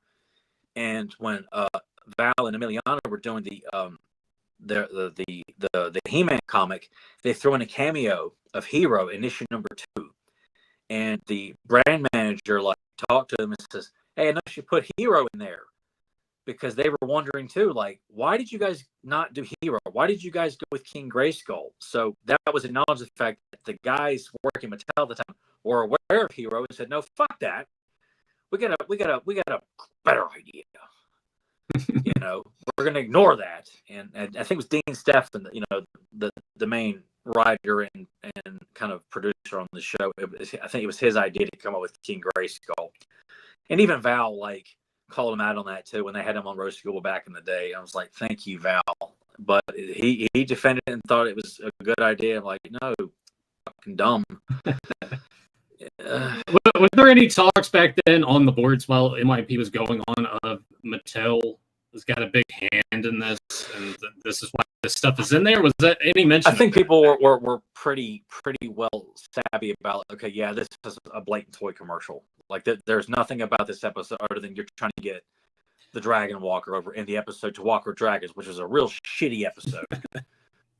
Just incorporate this shitty Dragon Walker compared to the classic Dragon Walker. Like there's no comparison to that. It was, and I bought that at Big Lots. It was like a deluxe item too. Like, what a piece of shit. Did you buy 2 of them? No, that one I didn't buy 2 of. No. I mean, I guess it just boils down to the whole thing of kids are dumb. That's what they were going. And a lot of it too, because they were pushing this shit out of which is very weird because the variants of the characters didn't show up that often in the show. Mm-hmm. We don't get Spin Blade, Skeletor, and Smash Blade He-Man. We don't get Ninja Armor He-Man. We don't get we got Battle Sound Skeletor, which after he ate Ambrosia became Battle Sound Skeletor, along with Battle Sound Triclops and Battle Sound Evil-Lyn, because they ate Ambrosia. They grew armor and spikes out of their ass. It's like, no, man. Mattel's sitting there like, hey, we know this guy. He's buying 2 of everything. Just keep putting shit out. Yeah, he'll be buying it anyway because he's stupid, Look at him. Yeah, look at him. He's happy about everything. He's buying little He-Man things with gumballs in them. Yeah, and he's buying this. And he's buying that. Hey, I got this idea of flight packs or fight packs or whatever the fuck they were called. Let's put this shit out there. They'll cost more than the actual figures, and he'll buy them because he's dumb enough. And he'll be so excited. His best friend will laugh at it like, "No, man!" I laughed at you now like I laughed at you then. Yeah, and with good reason. You had good reason to laugh at me then and now. What a dummy. Sobek was here. Hey, guys, sorry you can't tune in for this right now. Just wanted to drop in and say keep up the great work. Well, thank you, Sobek. I appreciate that, bud, and hope you enjoy the episode when you watch the whole thing. Darth Leon, did Adam even have a hero's journey, or was he just given the hero mantle? I think talking specifically about the MYP show. It's just when it's like when it's convenient, I guess. Pretty much, and it's only in the first episode. We're introduced to Adam, who's the last thing in the world, and I think it's kind of part of the character. But there's nothing about that character that when he's given this responsibility, he's just doing it because Skeletor's voice hit the palace, and Man-at-Arms just looks at him and goes, "What are you gonna do?" He's like, "I'm gonna run to Grayskull. I'm gonna get that sword." And it's just like, it's like, oh, that's the only time Adam's like, "Oh, let's see if we get sucker punched, man." And it's like, okay, so now he's learned responsibility and just does it for the sake of the story. and there's no growth from that. There's no learning about that. You don't see Adam, learn from his mistakes at all. Like he just, I just picture you around this time period watching when these episodes come out. You got your McDonald's ice cream, and then something terrible like shit happened to the episode. He's like, "Yeah, it did to me again." And that song, like shitty Phil Collins song comes on, and I'm eating that shitty hot fudge sundae. It's like I'm being transported right back to McDonald's in Roanoke, Virginia. Yeah, you're just sitting there like dark bedroom. The only light in there is Cartoon Network blasting in my face from the TV. Yeah. I'm sitting in misery, like, oh my god, the MYP's done it again. Oh man. Comments on last week's Monstroid episode comes from Rebel Wookie. Great intro to Monstroid. Here's another one that I missed out on. The box art is fantastic. Also, I got Tyler's movie quote right away. Predator 2 was one that I rented back in the day, and that wasn't language we used in my house, so I was afraid my mom might have overheard it. It always stuck out with me, which got me thinking about the times that you would watch. Oh, my dad had no problem with the language in Predator 2. He had no problem with it got me thinking about the similar scenario where you would be watching something, your dad would see if there was nudity in it, and he'd be like, "Turn that off." And you see a girl fucking, Ramon Vega in Predator 2, and it's just like we just had to fast forward through real quick because, much like me and my brother, he wanted to watch Predator also because he loved Predator. He loved Predator 2. It was just, I will say, like, there were two specific occasions where the language, and he wasn't watching, he just overheard me watching it. And they both happened to be on Sunday morning before I went to church. So, I'm there watching Double Impact and hearing Van Damme drunk going, "Motherfucker!" And my dad's downstairs yelling, "Turn that off now!" Right before we get, like, I'm dressed to go to church. Yeah. Do you think it's just specifically just the instance because it was right before church? Both of those, but then there were other times where, again, I remember we were in Cyborg, and this was when I was really into the beginnings of my Van Damme phase as a kid. And we're 5 minutes in, and when Bender holds up a severed head, my dad says, "All right, that's too much," and turns it off. And I'm thinking, like, I've watched Clash of the Titans when I was age 4. Person cuts her fucking head off and holds it up. You have no problem with that. But a severed head just being held up in frame for 2 seconds, like, all right, that's it. Turn this off. This is too I mean, I honestly probably just chalk that up to maybe your dad was having a bad day. But Rebel Wookie, Tyler can empathize with you quite a bit about the whole watching movies. Yeah, no, my mom was more cool about it. She was apprehensive, but I was like, "Mom, I'll just mute all the cuss words," which kind of was like redundant, like to say that I've watched it enough times to remember where the cursing's at. Yeah. And I would, to appease my mom, I would mute every cuss word in Point Break or Bloodsport as I'm in it's just those debates you have. I'm thinking, like, look, I've seen this before, not once, not twice.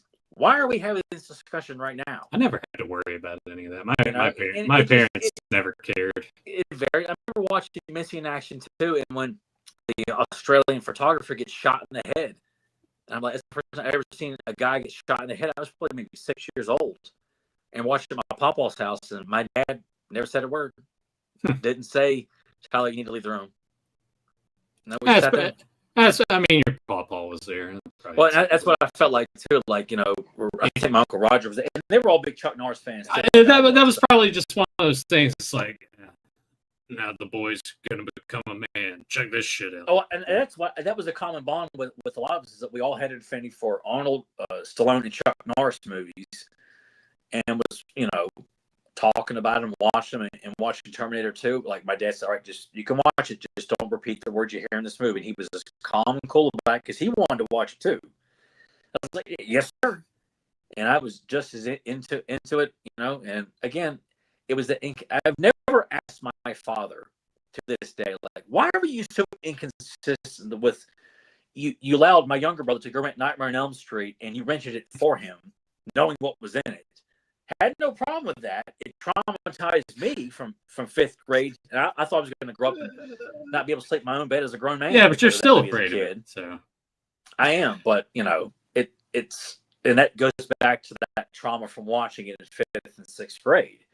But knowing he rented that from my younger brother, had no problem doing that. Dude, when I back in October when I watched Nightmare 1 through 3, I think I started that at like 1 or 2 in the morning. Just sitting there watching, just watching the first movie. It doesn't bother me. I wish it didn't. I mean, the sequels don't bother me at all. Like, yeah. 2 is just silly fun, and I love 3, and then the rest of them are pretty much pieces of shit. Yeah. Nathan can attest to that. Yeah, especially 5. Jeff Prime, my headcanon for Monstroid follows what I think of how the Horde are. They are pure body Horde where creature is intertwined with machine. Monstroid, just like Drextor, for example, is a beast that has been experimented on and armored and infused with magical technology by Hordak. So I was like, with that being labeled Horde tech, that is one way to do it. And to think about that character, I mean, the way Tyler that you portrayed Monstroid as being like this entity that existed during the times of the Three Towers was definitely a great approach, and also too in your later on how it's like we have to resurrect this beast and make a sacrifice is one way to go about it, because when you have a creature of the sea, that seems like the way to go. But also too, when you think about it, that could just as easily been a creation by Hordak and have some story intertwined. I mean, and really, logically too, like a machine would not need a human sacrifice. I mean, right? I get that. I mean, because you don't really get the idea that this thing has any capability of like behaving like a beast. Like that its mouth actually opens and moves and things like that. But it's just like a war machine almost. Like you crank it up and just turn it loose on unsuspecting victims and just let it cause chaos. But you also have to look back of the story that they used in the Star comic, which is very much like no one can really control this thing. So unless we put all our heads together and use our mental powers, because that's what the evil Horde can do. We all have mental powers to raise leviathans from the ocean. So in that regard, you can kind of look at it as you can separate it a little bit differently. But that's the beauty of the property, right? With all of these characters and creatures that didn't really get much use, you can kind of make up your own thing and fantasize about how you would want to introduce any of that stuff into the mythology. And it's a shame, because I feel like some people don't really want to sit and honor like the rules and the worlds that were already established, like fit it into that already established mythology.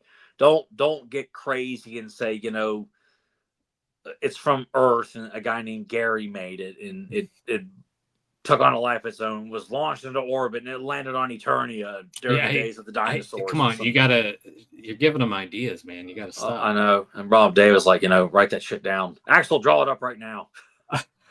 Drawing by hand, Monstroid.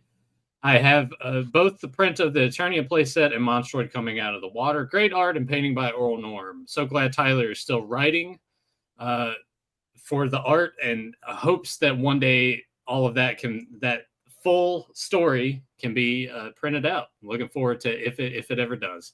Loving the He-Man cardbacks collection Tyler has. The commemorative collection is nice and told us great chat. So thank you for that. And then we got a comment yesterday on our cardback tier list from Terrell White. I agree with Tyler I'll agree with Tyler about Extendar being a great figure, but what do you think about the way he got his powers in the mini comic?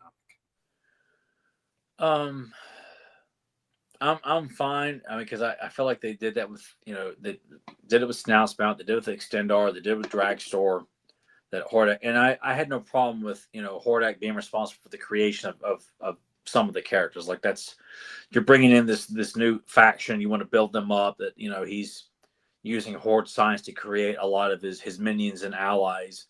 So why not create something, that turn on him and don't really buy into what he's trying to do? And but the aesthetic of it, like you kind of feel like Extendar would probably look more menacing if he was being built to serve the Horde, much like Snoutspout.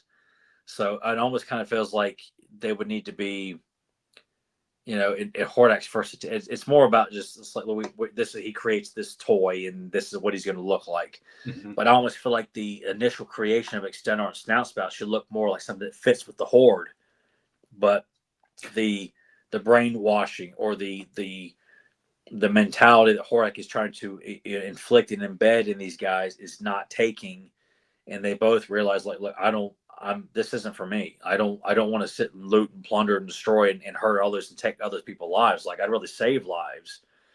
And that would make a great way of connecting Extendar and Snout Spout as allies and good buddies as becoming new members of the Heroic Warriors. They both went through the same tragedy. Yeah. And then Extendar lost his friend Dragstore, or who would go on to become Dragstore, to it, and Dragstore's bought into it, or he's completely brainwashed where there's no redeemable quality about him. But that Snout Spout and Extendar realize like it's important to them to join up to stop others from being taken by the Horde, being experimented on, and turn into mindless monsters to kill people. You know what? I like it. I think that's something you need to start writing. Make a story out of that. You know what? I think you're right, dude. Maybe that would be a great way of like reintroducing Extendar and Snout Spout into the mythology, because Snout Spout's comic sucks. Mm-hmm. Extendar's it's not great.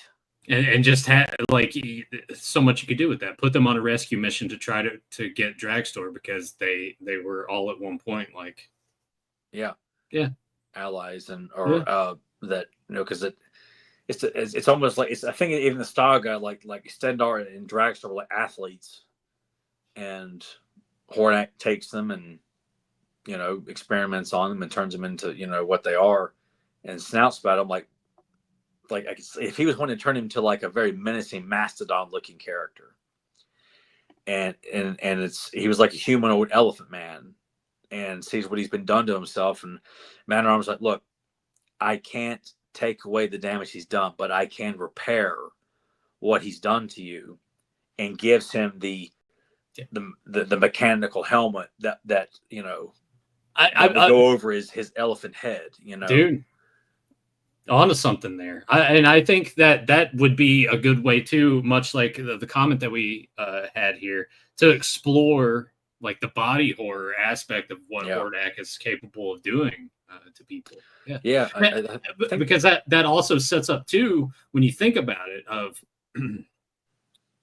how Hordak is on Etheria and how the Horde are going from place to place, plundering, getting everything that they can. What else is happening along the way? And it's those things like we're taking prisoners, we're experimenting, we're trying to perfect, to add to the ranks. Yeah. You also got to think too, like maybe that's how some of the early Horde troopers started as well, before they decided to change it more to let's make them more mechanical than anything else. So I guess I'm thinking like because like in Secret of the Sword and in the earliest episodes of She-Ra, the Horde troopers were supposed to be people. Yeah. Like they're actually given names and they speak as if like they're actual humans underneath the armor. And then at some point Hordak would realize, okay, you know what?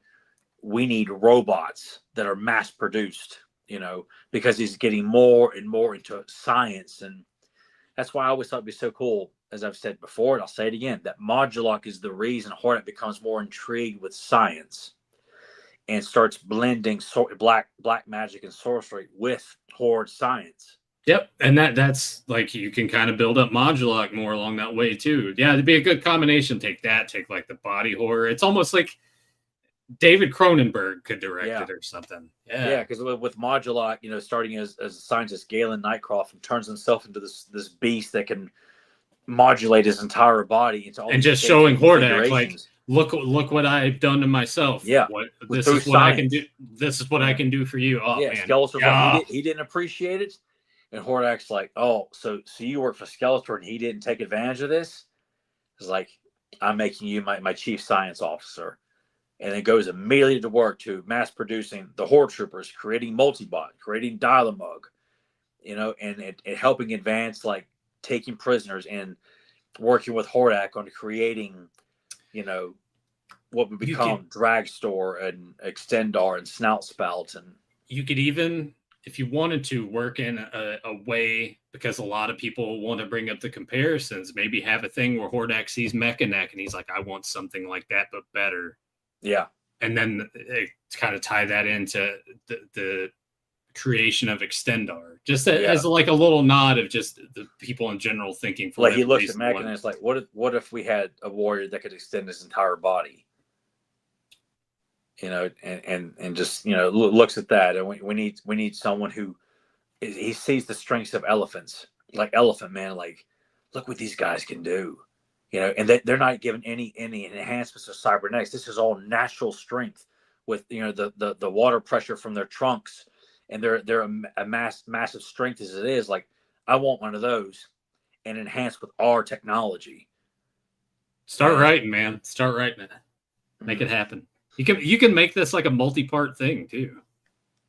Yeah, it's very intriguing, man. Like you got me intrigued, man. To you start with the origins of them, you then continue into the experimentation, the body horror, and then you turn into the redemption, and then possibly try like saving a friend. Yeah, like they returned to the Fright Zone to try and free Dragstore, or what, I forgot what his real name was. Like Stendar's real name is Dudon, which like that's fucking dumb. Well, you could change that. I'm changing that shit. Yeah, change it to like. But Snout Split Death would be an elephant man, like not like, you know, I am not an animal, like not that kind of elephant man, but he would be a man with an elephant head. Mm-hmm. You know, none of this like he's a man given a cybernetic elephant head. Like no, he is a man, is an elephant. You know, he's like a like Merman. Merman is a fish man. Snout Split is an elephant man. That's how I would look at it. And that, you know, I feel like there was a concept character.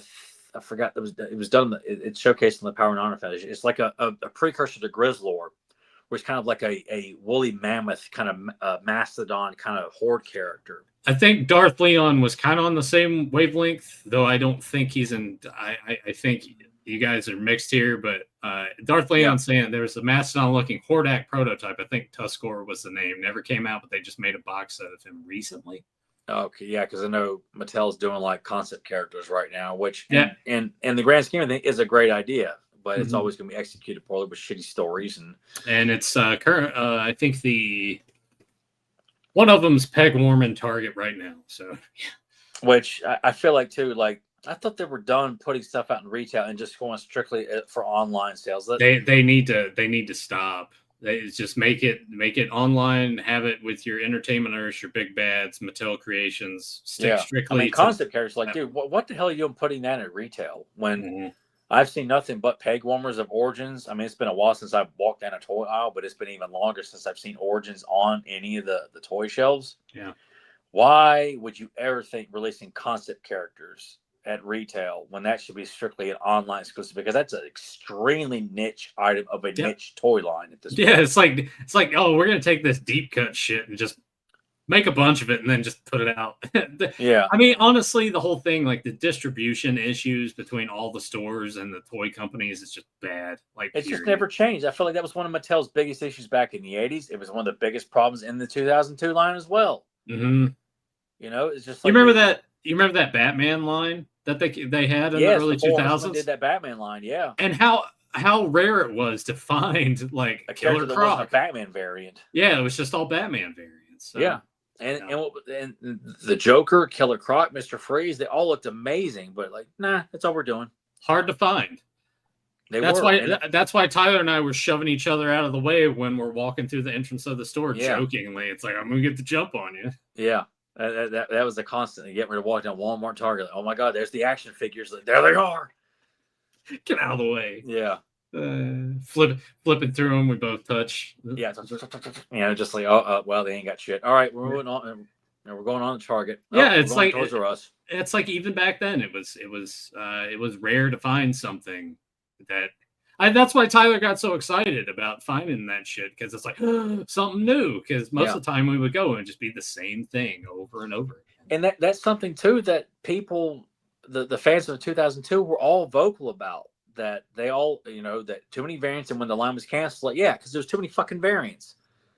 Every store you go into, KB, Kmart, Walmart, whatever it was, it's just peg warmers of variants of He-Man Skeletor over and over and over again. Yeah, and it's just like Mattel just doesn't seem to learn their lesson about a lot of stuff, Yeah, the case ratios were always off. They just assume that no one has a He-Man or Skeletor. Yeah, so they'll just buy, Ninja Armor, He-Man and Mecha Blade Skeletor. This guy did. Yeah, this idiot did. I mean, honestly, you were probably the one helping keep most of that. I was doing everything I could to like show my support. And do you think I got noticed? Do you think anyone cares? No. Let's everyone at home take note of the words that are coming out of his mouth. I did everything that I could to make sure that this toy line was a success. I wasn't, showcasing myself on the internet saying, "Look at me and look what I'm doing. I'm doing my part. Please like and subscribe to my bullshit." I did it quietly. Yes, I had that fucking, and I sold it too at PowerCon, I think. I still have mine. It's actually in the closet. Which I hate the name Disco Skeletor. It was just a shitty variant. And it just catches on calling it disco. I'm like, I think instead of disco, I would have called him like Halloween or I don't think he needed a name. It was just like a chrome variant of the character. That was it. And like these crazy ass colors. And they did the same thing with Merman and Ram Man, like these odd, slightly off colors. And like, it's dumb. It's stupid. And Tyler bought them all. And I bought it because I'm like, well, I gotta get it. I gotta buy it. It comes with the trading card. Well, I gotta get it. I even have and I didn't sell it at PowerCon. It was like He-Man that comes with the trading card. It's like a Kmart exclusive. And like it's not cheap either. I think it's one of the more harder variants to get too. And well, if anyone out there watching this, if you're in dire need of that, I'm sure Tyler would be more than happy to sell it to you. Yeah, some of the stuff I'm like, I sold a bunch of it at PowerCon and cleaned up on it, and I'm like, a lot. Some of them I have like my He-Man, Too Bad, and Cyclone. I kept one of those men on card to put on display, and the rest of them like I don't have an attachment to. It's kind of interesting when you think about it. The Four Horsemen wanted to keep going. Mattel just wanted variants. Yeah. So you got to think.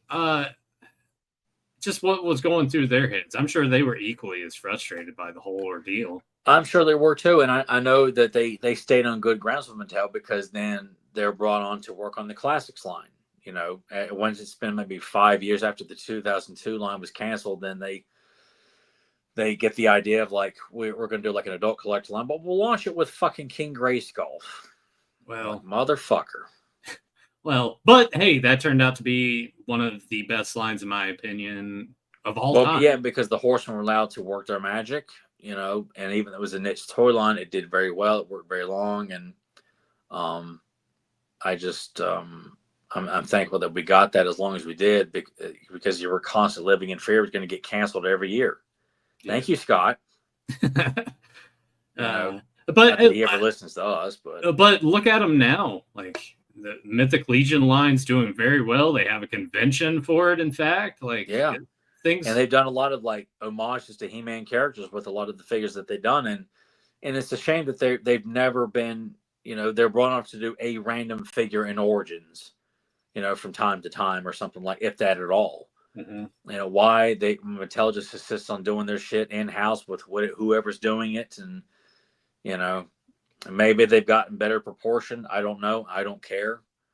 But it's just more about the direction they're going with the media and things like that. The decisions they made, I just feel like it's very off-putting and unfair to the property, unfair to the fans. But, when the fans are buying it, you know what? Clearly, they're doing something right for some people. Like I said, I would love to have seen a time period like if Origins and Masterverse came out around that time, Tyler would have bought everything. Yeah, but I would have had it been. It would have had to have been back then. It can't be now because I'm too on to like the shit they do. I really wish they cared better about storytelling as opposed to like dishing it out to best friends and buddies and doing favors and shit like that. Like because you really don't care, or you do care in your own eyes. You don't care if people like what you do or not. You're just, going to keep it in-house and make sure no one else can touch it but you. And continue to push a narrative that is not being sold very well with the comics at all and has not sold well at all since they brought it back to DC. Didn't do worth the fuck. Tie it up with DC, superheroes. Didn't do worth the fuck. Try to do all these crazy ass. It's the Eternity War. He-Man's going to team up with King as in the Snake Man. They're like, oh my god, and it's fucking dumb. Doesn't sell well, and they just continue to keep churning more and more shit out, and it's not selling well at all. It's not leaving a mark on the mythology. It's not it's not revolutionizing the mythology on any level whatsoever. But they just continue to keep churning out more. Like, who is greenlighting this stuff? Who says, okay, you know what? We're going to continue to invest more money in your shitty ideas.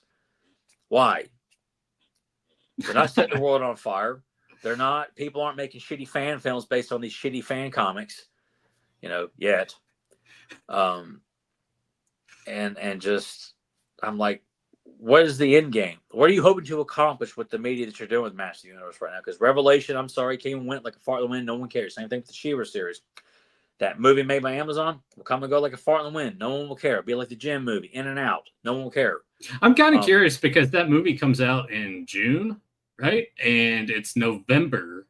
And when are we getting a trailer for that? You think they would want to kind of drum up some more interest for it, but is what it is. Tyler, I mentioned last week that I was going to start doing themed weeks when I was watching movies in my little increment times of downtime at work. Oh, yeah. And this week, I dedicated all my time to Bond, James Bond.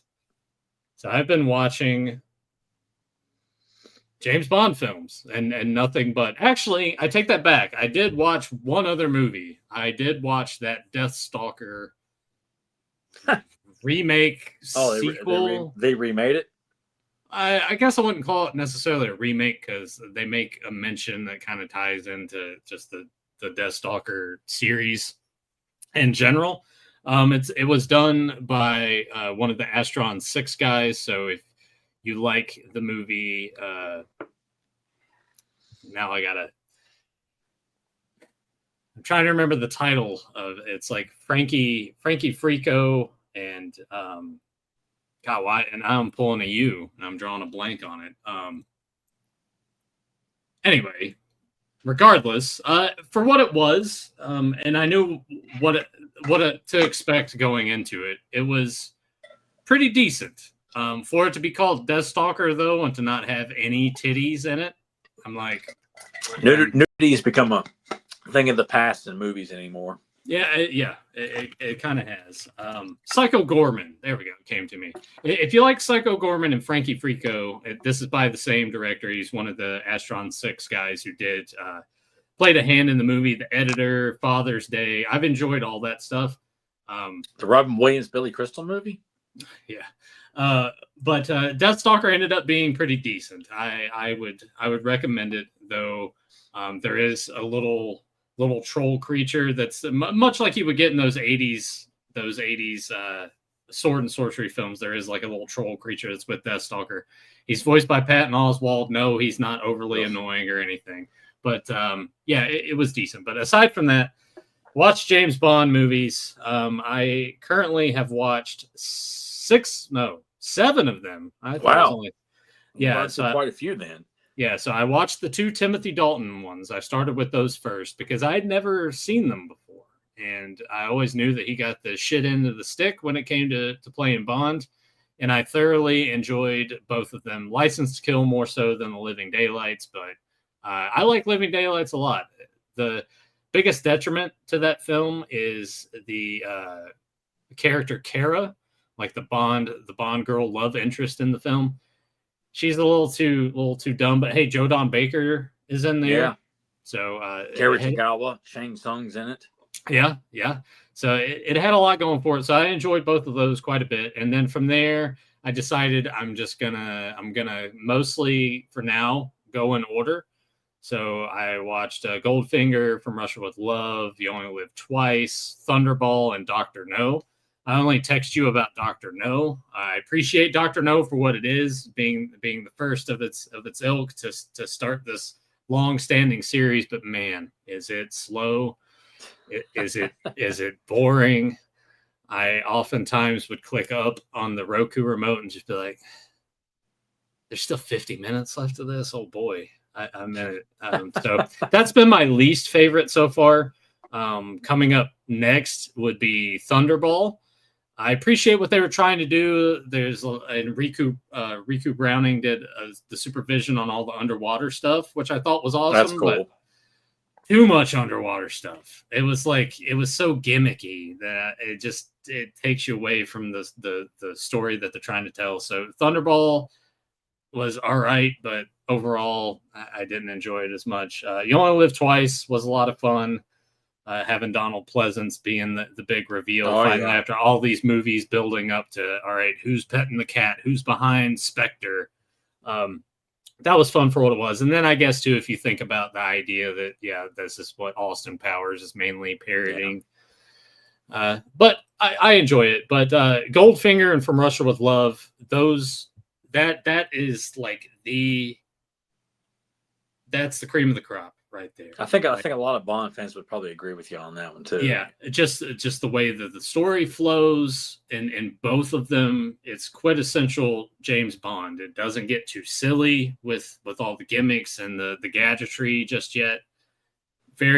Still very grounded. And then of course, From Russia with Love, you have Robert Shaw playing this bleach blonde hair hanging out, mostly being the silent assassin until towards the end of the movie, where when he finally gets to speak is very, very awesome. So enjoyed that so far. So onwards to, I guess, Diamonds Are Forever will be the last, and the initial run of that pantheon of distributors. That would be the last Connery film. And then what is it, On Her Majesty, Majesty,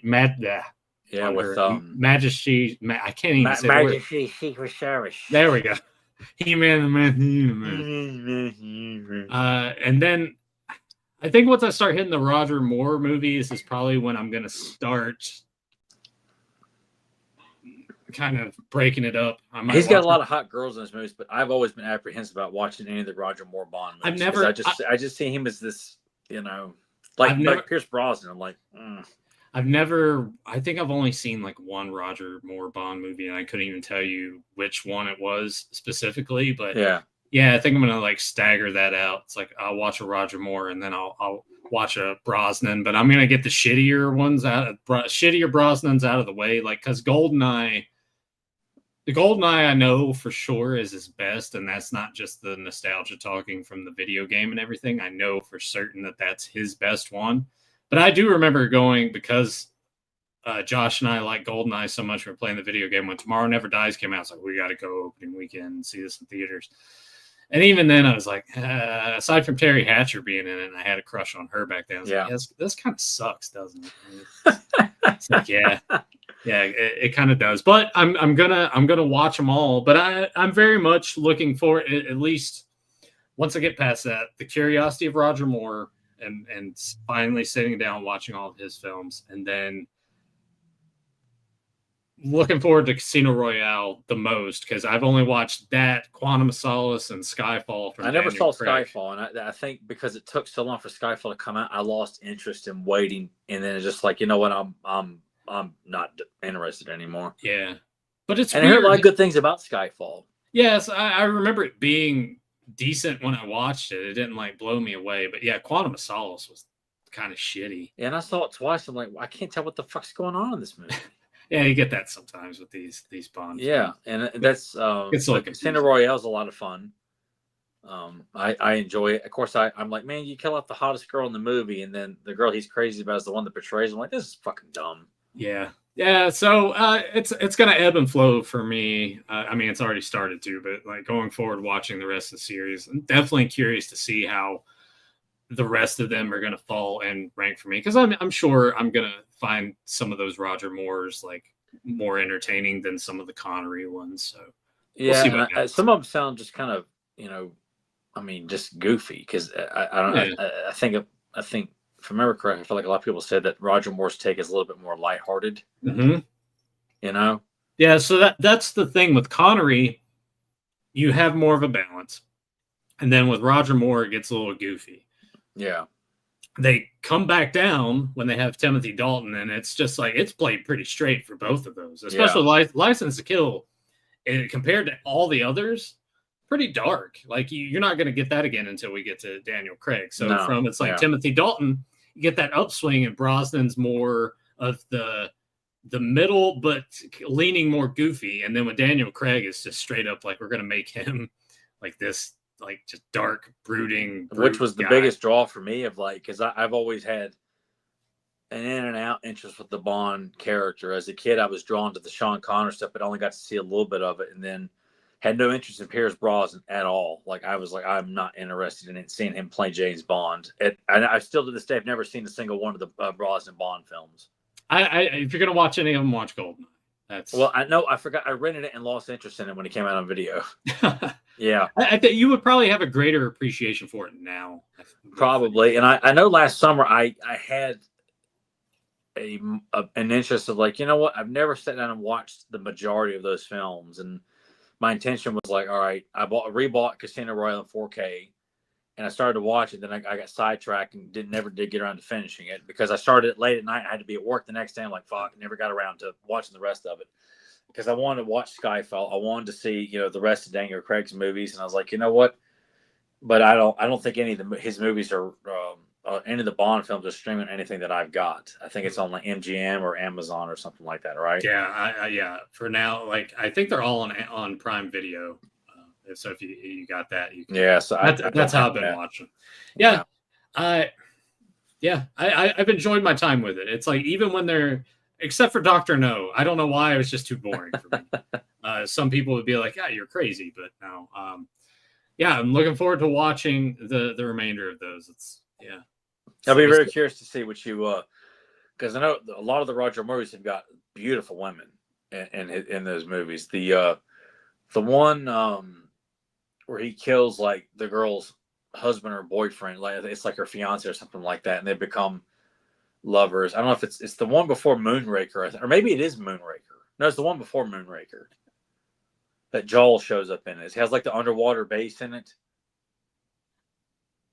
I can't remember, but the Spy Who Loved Me. I think it's the Spy Who Loved Me. Like I forgot what her name was, but she's a knockout in that too. I mean, most of the Bond girls are anyway, but I remember her in particular. Like my God, yeah, she and that one girl that's in that one Brosnan film that Denise Richards is in. Is it World's Not Enough or Tomorrow Never Dies? Or no, The World Is Not Enough is the one Denise Richards is in. Yeah, which I've only seen that once. I think Josh and I rented it, and I was just like, even back then, I was like, it sucks. But the girl in it that plays like the kind of, I guess, not full on villain in it. It's like her name is Sophie Mark. That's her. Like, boy, she is just breathtaking in that movie. Like just to like visually look at it, my God, like what? Yeah. I mean, Denise Richards was amazing in her time, but she doesn't hold a candle to her. Yeah, and that's the thing. Like the appeal to it, right? Is some of it's just watching for the hot women for some people that watch it. Other times it's just the action scenes or when. I mean, I think about Goldfinger, and you got to think too. I know a lot of people now, since it's almost 2026, people look back on the Connery films and how he's portrayed and how he acts towards women hasn't aged very well. And I think a lot of that was the character in the books, though, too. Like he wasn't like a politically correct character even in the books. And that's just the sign of the times. I mean, there's a character named Pussy Galore, so you get a lot of the dialogue. It's like, oh pussy. It's just like I giggle like a. That's where Austin Powers got a lot of vagina from. Yeah, and I, I'll still giggle about it. I was laughing when I was watching Goldfinger at work. I was like, he said pussy. I think you like look over there and go, pussy. We didn't watch any of those. Oh, okay. I watched pretty much all of these strictly in the increments at work. I'll start at watch like 20 minutes, but all right, got to go do this, got to do this. Come back like an hour later. It's like, all right, watch a little bit more. Lunch break. Oh yeah, definitely watching more of this on lunch break, and I'll knock out a movie a day. But I was gonna ask you, do you remember the James Bond Jr.?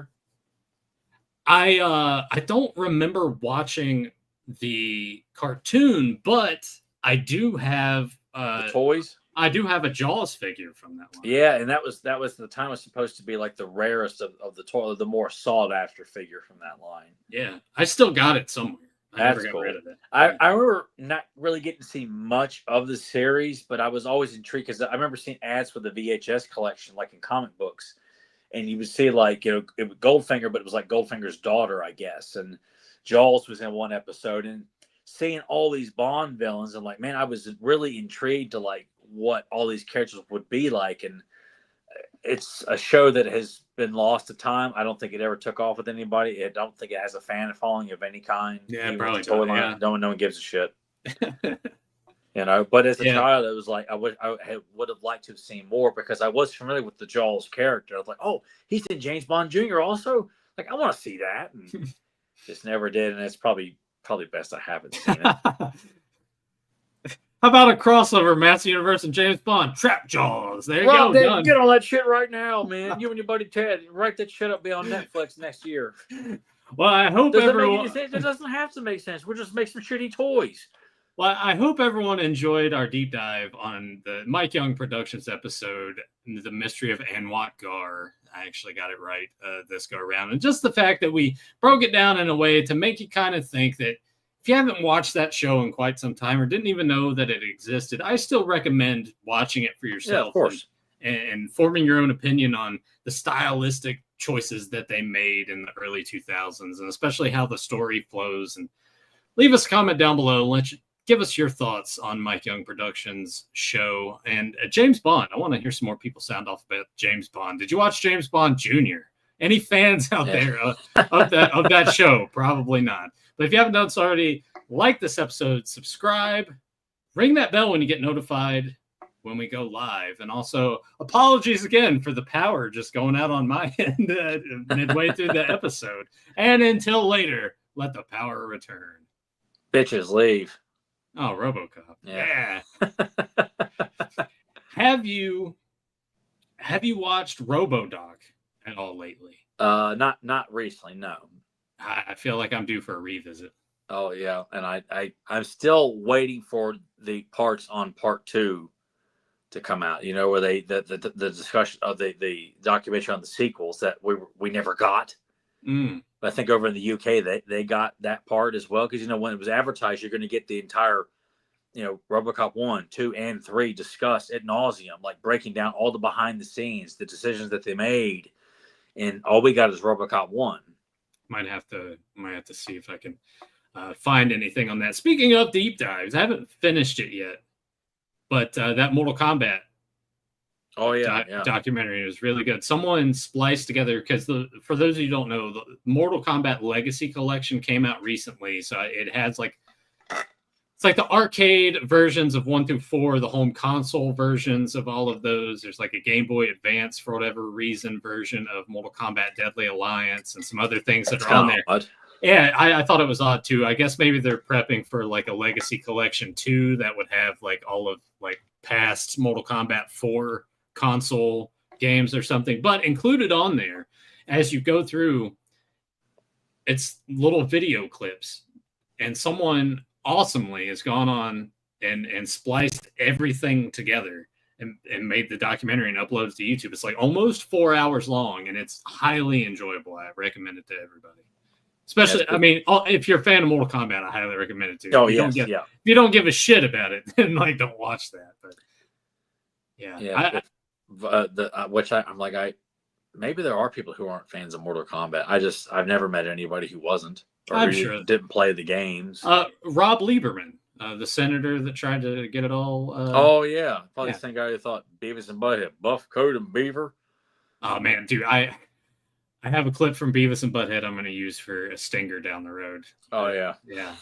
But, actually, I think I already have it saved on the computer. So pretty soon you'll have to watch the Christmas special, dude. Yeah, I think that should be one of the stingers that we use next month during Christmas. Absolutely, dude. What sucks though is that they have the 2 segments on Paramount, but they don't have any of the in between stuff like the Santa Butthead stuff and the music video commentaries. Well, obviously they can't have the music video. I know, but like none of the Santa Butthead stuff, or is like Jeff Boogers,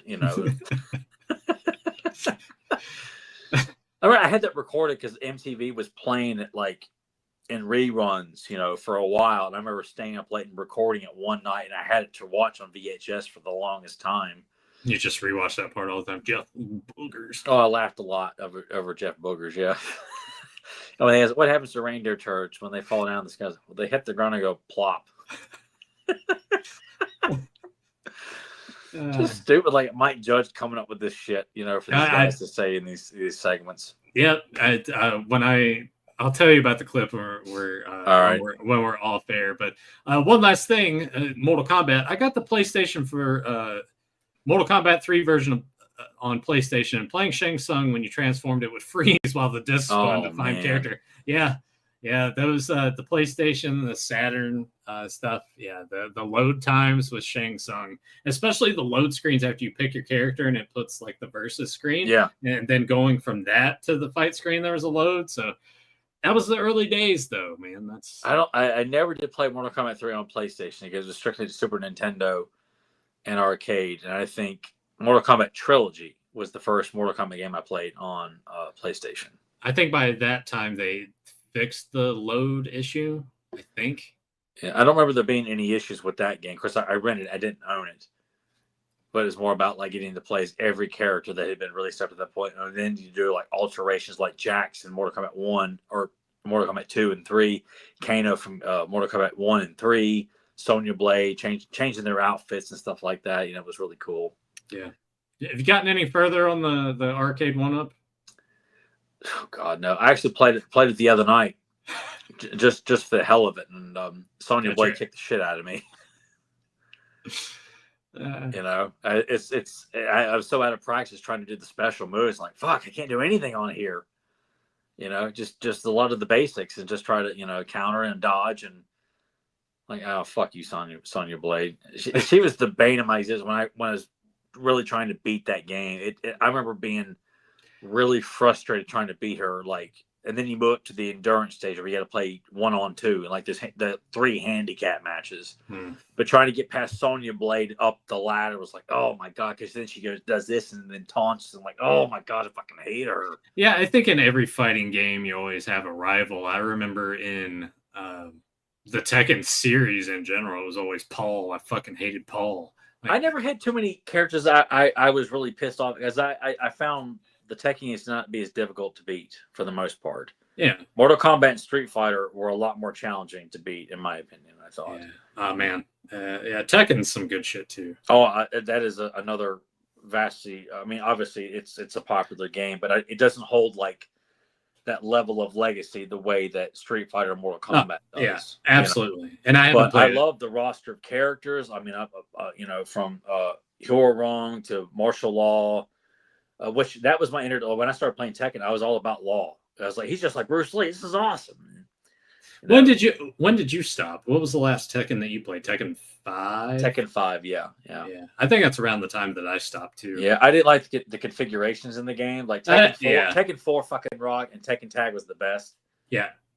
For me, it's Tekken 3 and Tekken Tag are my favorite Tekkens. I think Tekken, 1, 2, and 3 I thought were fantastic because 3 introduced the Tekken Force mode, which I was like, oh my God, I was all about that. And then when they do that in Tekken 4, doing the Tekken Force mode, like, oh man, I played the shit out of Tekken Force mode. And I love the beach ball mode too. Oh, and then bowling and Tekken Tag. Yeah. I was all about the bowling and Tekken Tag. Me, Hyorong, and Armor King. That was my tag team in that game, dude. I thought it was awesome. Yeah.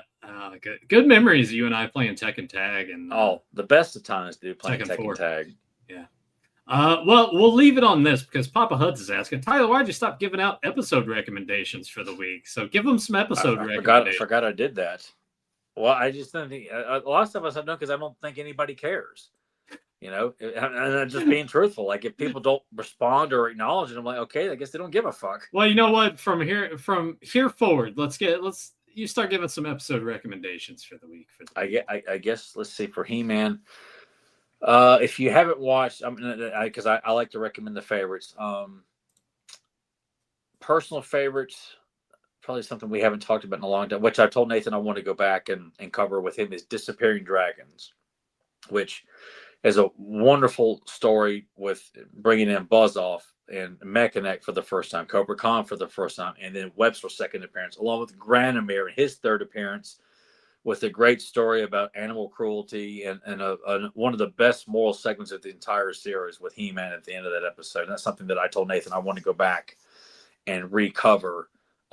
It's a personal favorite of mine, one of my top tier episodes, but it's an episode that I highly recommend if you haven't watched Filmation in a long time, or all the episodes from season 2. It's one of the best episodes, if I'd say probably the best episode from season 2, in my honest opinion.